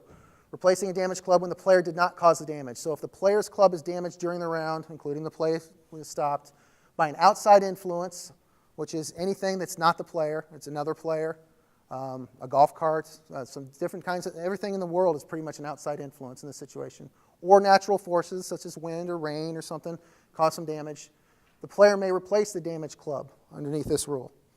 So if the player is responsible, no replacement. If something else is responsible, we can replace it. Yep. So in the John Sinden situation, if this is projected into 2019, Mm-hmm. the fact that his shaft broke, would that be considered an outside influence or a natural force that was not his responsibility? No. The player made a stroke, and nothing else acted upon that golf club to create a situation where the exception would apply. He's just simply making a stroke, and it broke off in his hand. The player is responsible for that damage. So, I mean, you can make the argument that somebody during the earlier damaged the club, and if that information is brought to us, then we could probably discuss it in that situation. Any insight into the general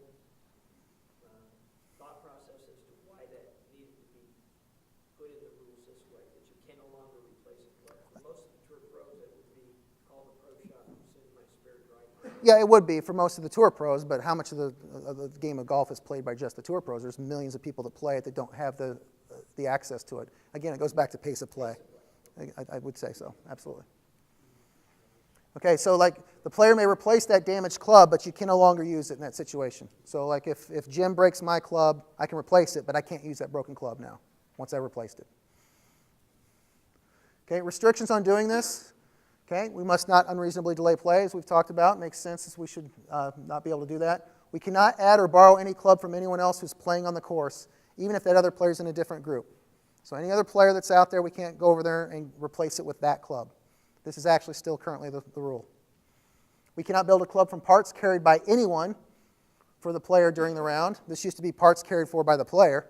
They've changed it a little bit, so you can't have parts carried by anybody for this situation. Not that that's a big difference, but you can't assemble a club together by parts being carried for you. Okay.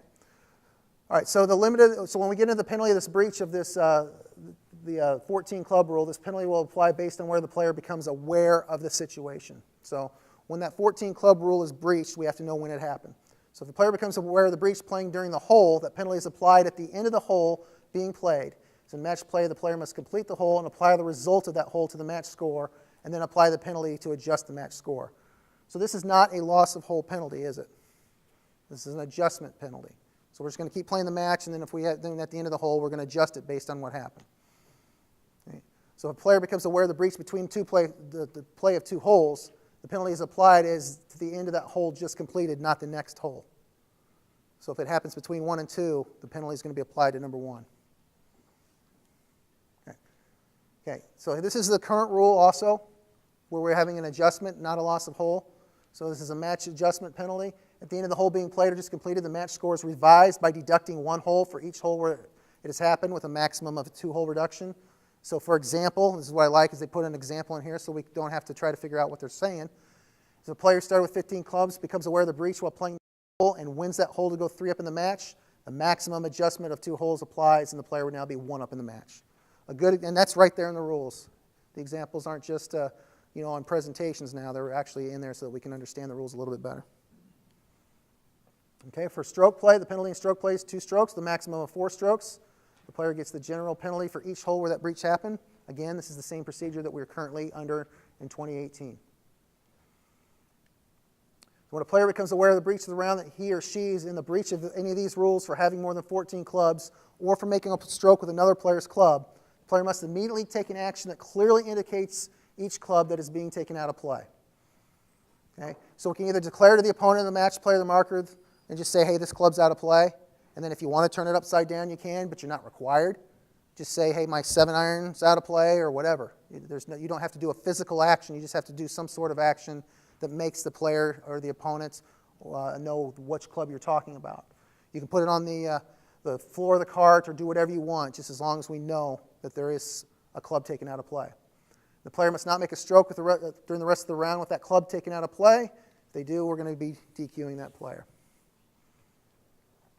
All right, here's the situation that Skip was asking about. So before a round, if a player becomes aware shortly before starting a round that he or she accidentally has more than 14 clubs, the player should try to leave the excess club behind. Okay, but it's an option without penalty. The player may take any such excess clubs out of play before the start of the round in those procedures that we're talking about. The excess clubs may be kept by the player but must not be used during the round, and they do not count towards the 14 club limit. However, here's the little difference. This is why I didn't answer the question right away to you, Skip. If a player deliberately brings more than 14 clubs to his or her first teeing area and starts the round without leaving the excess clubs behind, this is not an option, and we're going to penalize the player. So you can't have 15 clubs and know about it and just show up and say, hey, I'm taking this club out of play, I'm not using it. It has to be an accident. Okay. All right. Any questions before I ask you one? Just real quick on defining this 14 and above. Uh-huh. So the young man or lady that had the child's club, that no penalty for that from now on. Correct. What's the difference if he's playing and he forgot that he put one of his clubs in? How do you define the difference in that? That's a good question. How we would define who puts in the wrong club. Like if you showed up with 15 of your own clubs versus 14 of your clubs and one of the kid that put it in there. I would think that the player would be responsible for all of his 15 clubs, knowing they are his clubs that he put them in there. But if somebody else put it in there, I think that rule covers it quite well. But if you accidentally bring 15 clubs and don't know about it, you're on the hook. I think you're going to be in trouble in that situation. So, good question. What's the difference between showing up with 15 clubs accidentally and showing up with 15 clubs because your kid put clubs in there? What the difference there, I think, would be you didn't know about the 15th club being put in there versus accidentally doing it with yourself. Because your set of clubs and your equipment is known and you're carrying it. But it makes sense to me and hopefully to everybody else that if somebody adds a club without your knowledge, there should never be a penalty. But you're still responsible for your own equipment. So if you're the person who's responsible, and it also kind of, if you pair it up with the responsibility of a damaged club, if the player's responsible, we've got a ruling. If the player's not responsible, it's a different ruling. So I think this is consistent within the rule of how we're going to look at it that way.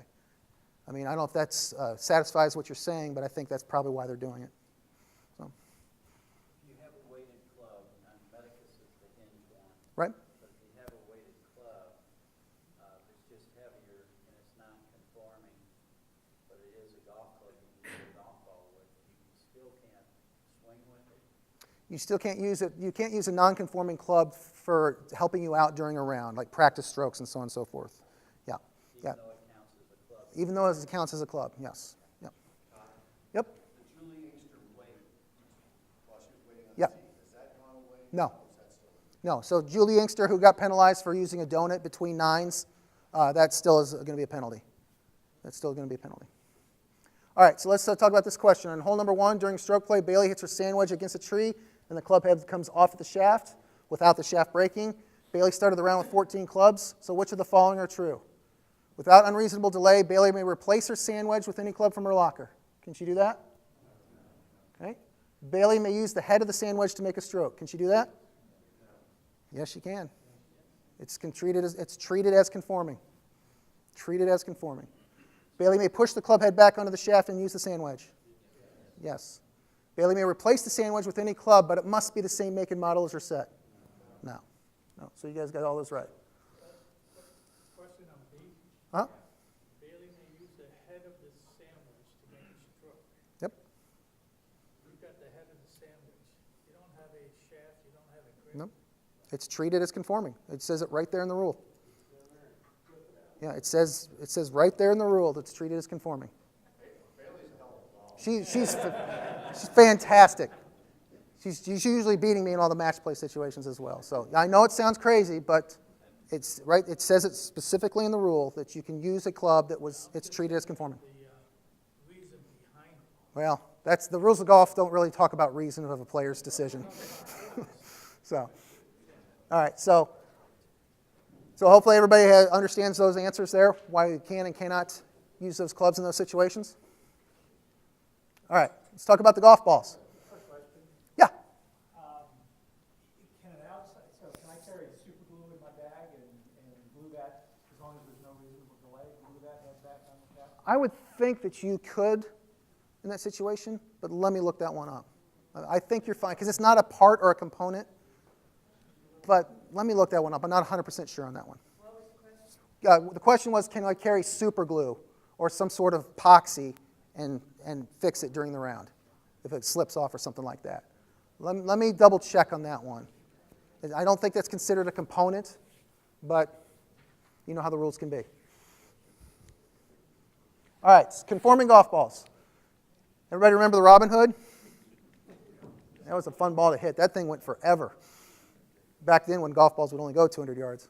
So a conforming golf ball must be used in making each stroke. A player must use a ball that conforms to the equipment rules. And Hermano, that's what I was talking about. There's a special equipment rules that talk about this that's not right there in the rules of golf, but it's off to the side. So the players are responsible for knowing whether or not the clubs or the balls fall underneath these rules. A player may get a conforming ball from anyone else, including another player on the golf course. Has anybody ever ran out of golf balls? Doug, has anyone ever ran out of golf balls? Never in a high school event. At Hallbrook? Never? Okay. Must be thinking of something else. Yeah, you can borrow somebody else's golf ball. That's not a problem. A deliberately altered ball must not be played, so a player must not make a stroke at a ball whose performance characteristics have been deliberately altered, such as scuffing it or heating the ball, or by applying any other substance other than cleaning it. So we can't make a stroke, and if we do, we're going to be disqualified. Here's that rule. If a player's ball breaks into pieces after a stroke, there's no penalty and the stroke does not count. This player must play another ball from where that stroke was made. So we go back and play where we played from. So everybody please be aware of this rule because it will happen all the time, according to the USGA.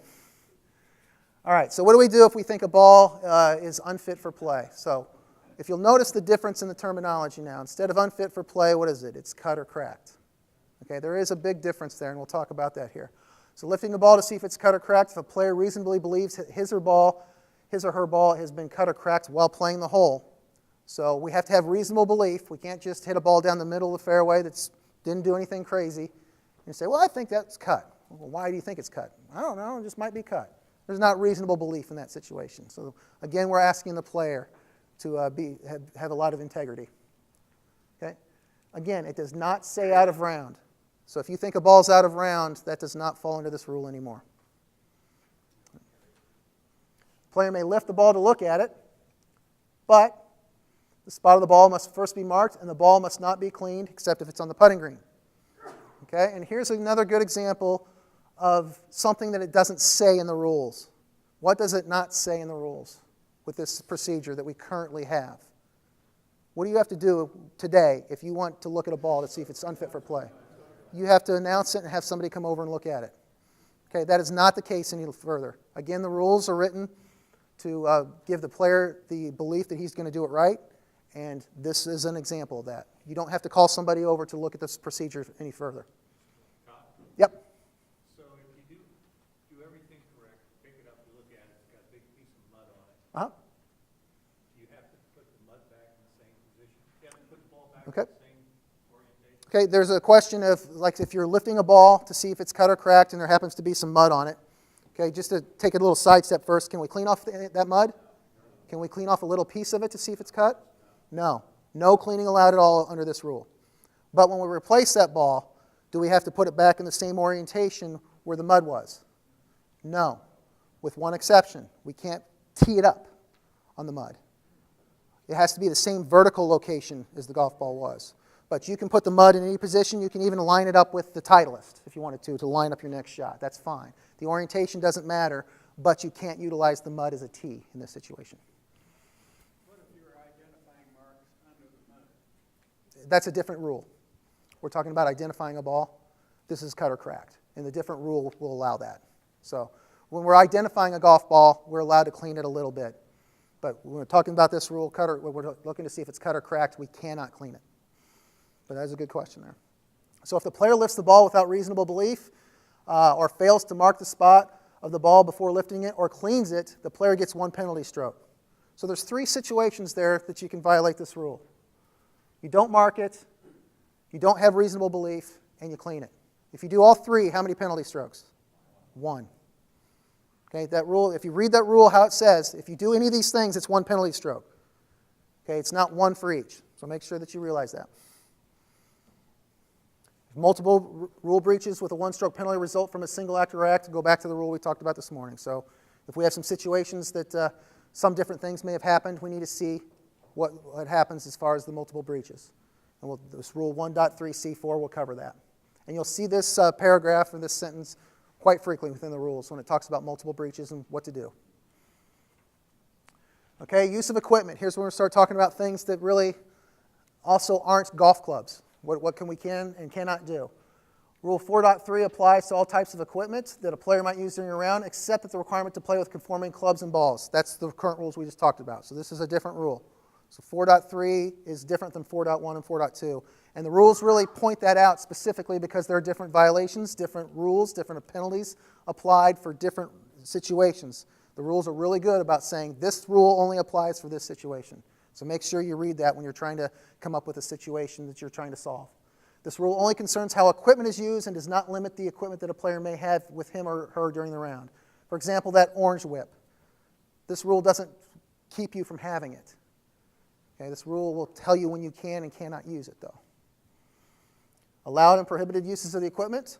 A player may use equipment to help his play during the round, except that a player must not create a potential advantage by using equipment other than the club or a ball, because that's those other 2 rules that we talked about, that artificially eliminates or reduces the need for a skill or judgment that is essential to the challenge of this game. And this is a really good addition to the rules as far as that sentence, the skill or judgment that is essential to golf.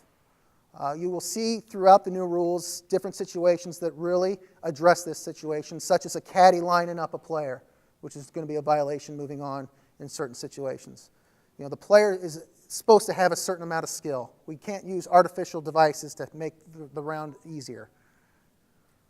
Using equipment, including a club or a ball, in an abnormal way and making a stroke is going to be a penalty. An abnormal way means a way that is fundamentally different than its intended use and is not normally recognized as a part of playing the game.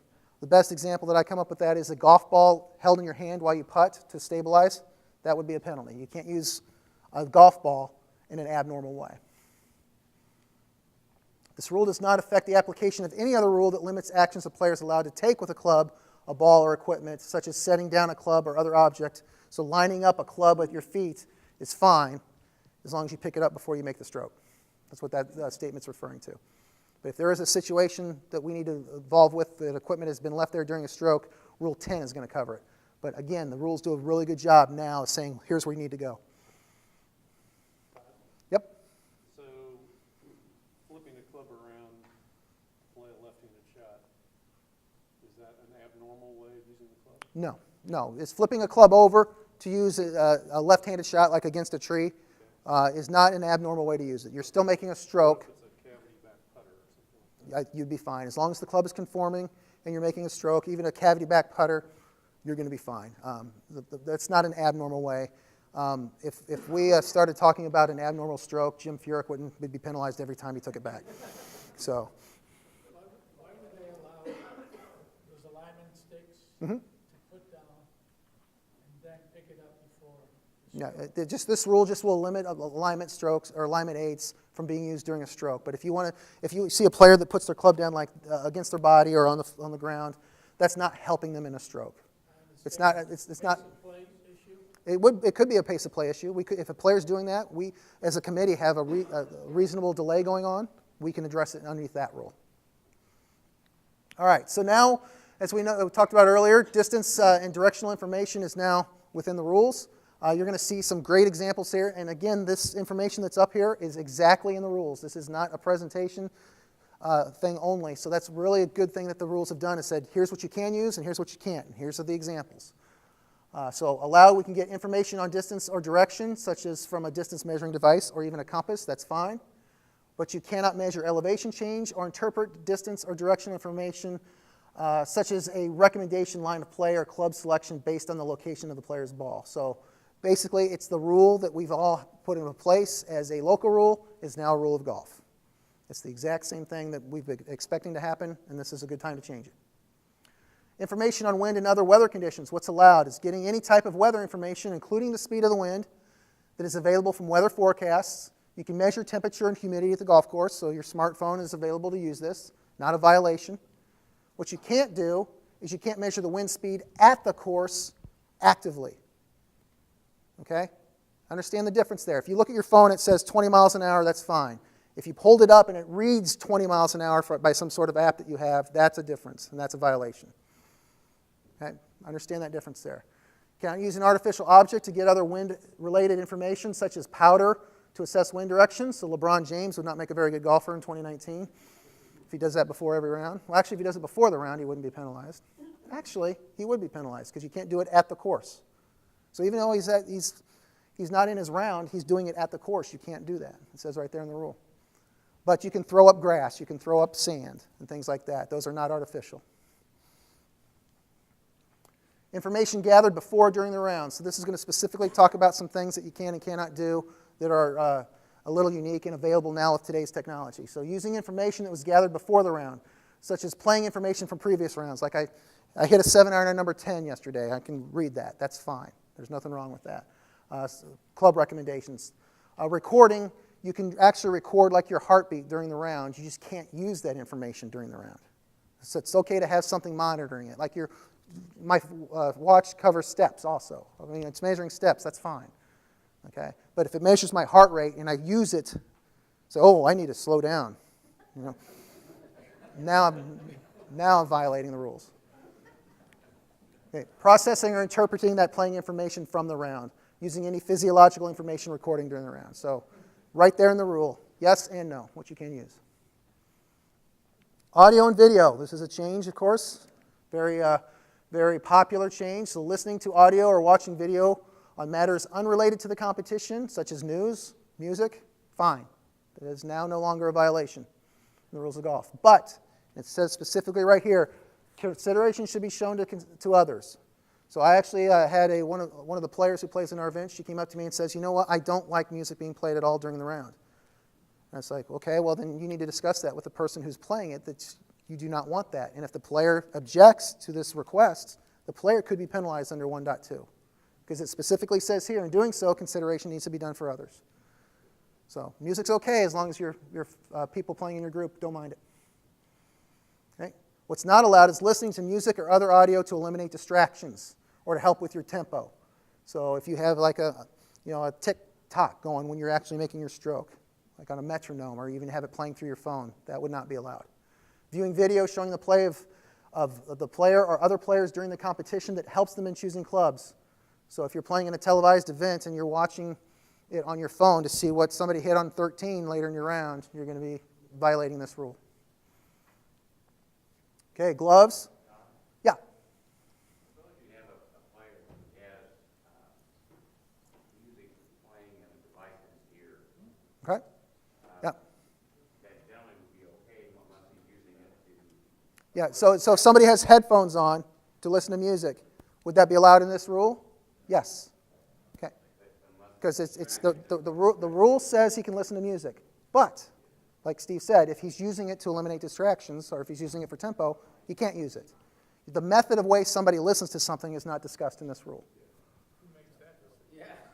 You ask the player. Again, the player's got a responsibility to be honest. Okay, remember, the rules are written saying that the player is going to be honest. So if we ask the player and he says, well, I'm listening to it because I'm allowed, we're going to be okay. If the player says, well, it's calming me down, well, now we've got an issue. So again, the rules only tell us that they can do it, not how they can do it. So you can agree or disagree, but that's the rule. All right, gloves. A plain glove, we know we can use that. You can use resin or powders or moisturizing drying agents, wrapping a towel or handkerchief around the grip. These are all currently within the rules and are going to be within the 2019 rules.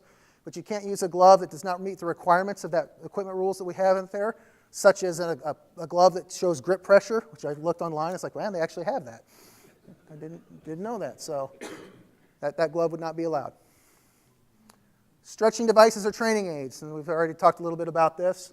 What is allowed is using any equipment for general stretching other than making a practice swing, which is highlighted there for a reason. So if you take out this orange whip and put it across your shoulders and stretch, you're okay. That's fine. You can stretch. Okay, whether the equipment is designed for stretching for use in golf, such as an alignment rod placed across the shoulders, or for any purpose unrelated to golf. So if you had like some pipe or something like that and you stretch with it, the rule allows it. Okay? What's not allowed is using any type of golf training or swing aid, such as an alignment rod or a donut that we talked about earlier, or a non-conforming club, again the Medicus, to make a practice swing. So we're not even talking about a stroke. You cannot use these things to make a practice swing. Okay? That's where Julie Inkster got penalized years ago, and she still will get penalized today and in 2019. Okay? And you can't get a potential advantage by helping the player in preparing for making a stroke, such as swing plane, grip alignment, ball position, or posture. So artificially helping you. We're not allowing that to happen. Okay? The good news is, what's going to fall underneath this rule or not is generally going to be up to the committee, not the individual officials out there. And if you have any questions about what is going to be allowed in this one, I'll be happy to field those from everybody who wants to take them. So after the class. As a good rules official, if you're seeing somebody using, ear mics or whatever, what's it called? Earbuds or headphones. All right, so your question is going to be, if as a good rules official, you see somebody using that, should we go say something to them? And I would. Are you using it because you like music? Okay. Should we ask them why they're using it? And personally, my thought is no. Let's let the player do their thing. Okay. Let the player play their round, and we assume that they're playing by the rules. If you see something that might lend you to ask yourself the question that doesn't seem right, like if he's focusing on the sound and then making a swing or something, maybe we approach it at that point. But I don't think that we need as officials to interrupt a player's round when they're doing something that could be within the rules. That's how I would view that. So. All right, the medical exemption is still currently within the rules. It's still the same moving forward. So a player is not in breach of this rule if he or she uses equipment to help with a medical condition, so long as that player has a reason and it's not excessive and the committee thinks it's okay. We can use tape or similar coverings, but you can't use it, like I said, excessively, or like maybe putting your fingers together so that you have a better grip. If you have to have your fingers taped together because one of them's broken or something, that's different than like putting them together for actually making a stroke, and it helps me. So we have to ask the player there again. Okay? And a player who's uncertain about whether or not it violates the rules should ask the committee before he plays golf. Okay? Penalty for first breach for this rule is the general penalty. So you do it once, 2 strokes in stroke play, you lose the hole. You do it twice, you're getting disqualified. And they don't have to be the same violation. We can use powder once, get a 2-stroke penalty, and then make a practice swing with the orange whip. Now we're disqualified. All right, any questions before I get into these? Digital devices that show the slope on the green, the breaks, what's happening with that? We'll specifically talk about that at a different time. Yeah, it's actually a different thing that they're talking about. Whether these digital devices that read greens, I'd like to get into that at a different time. So, because I need to keep going a little bit. We're a little behind time right now. So, all right. During the round, Taylor is carrying a non-conforming weighted trading club with a molded grip. Between the 9th and 10th holes, she grabs the club and stretches by placing the club across her shoulders. Is this allowed? Yes, we allow the stretching. It says you can stretch with whatever you want there. So, okay, and we can carry it as well. All right. Any other questions? If you want to stick around for the quiz review, please do. I'm sorry that we got a little bit late, but again, these rules were pretty long.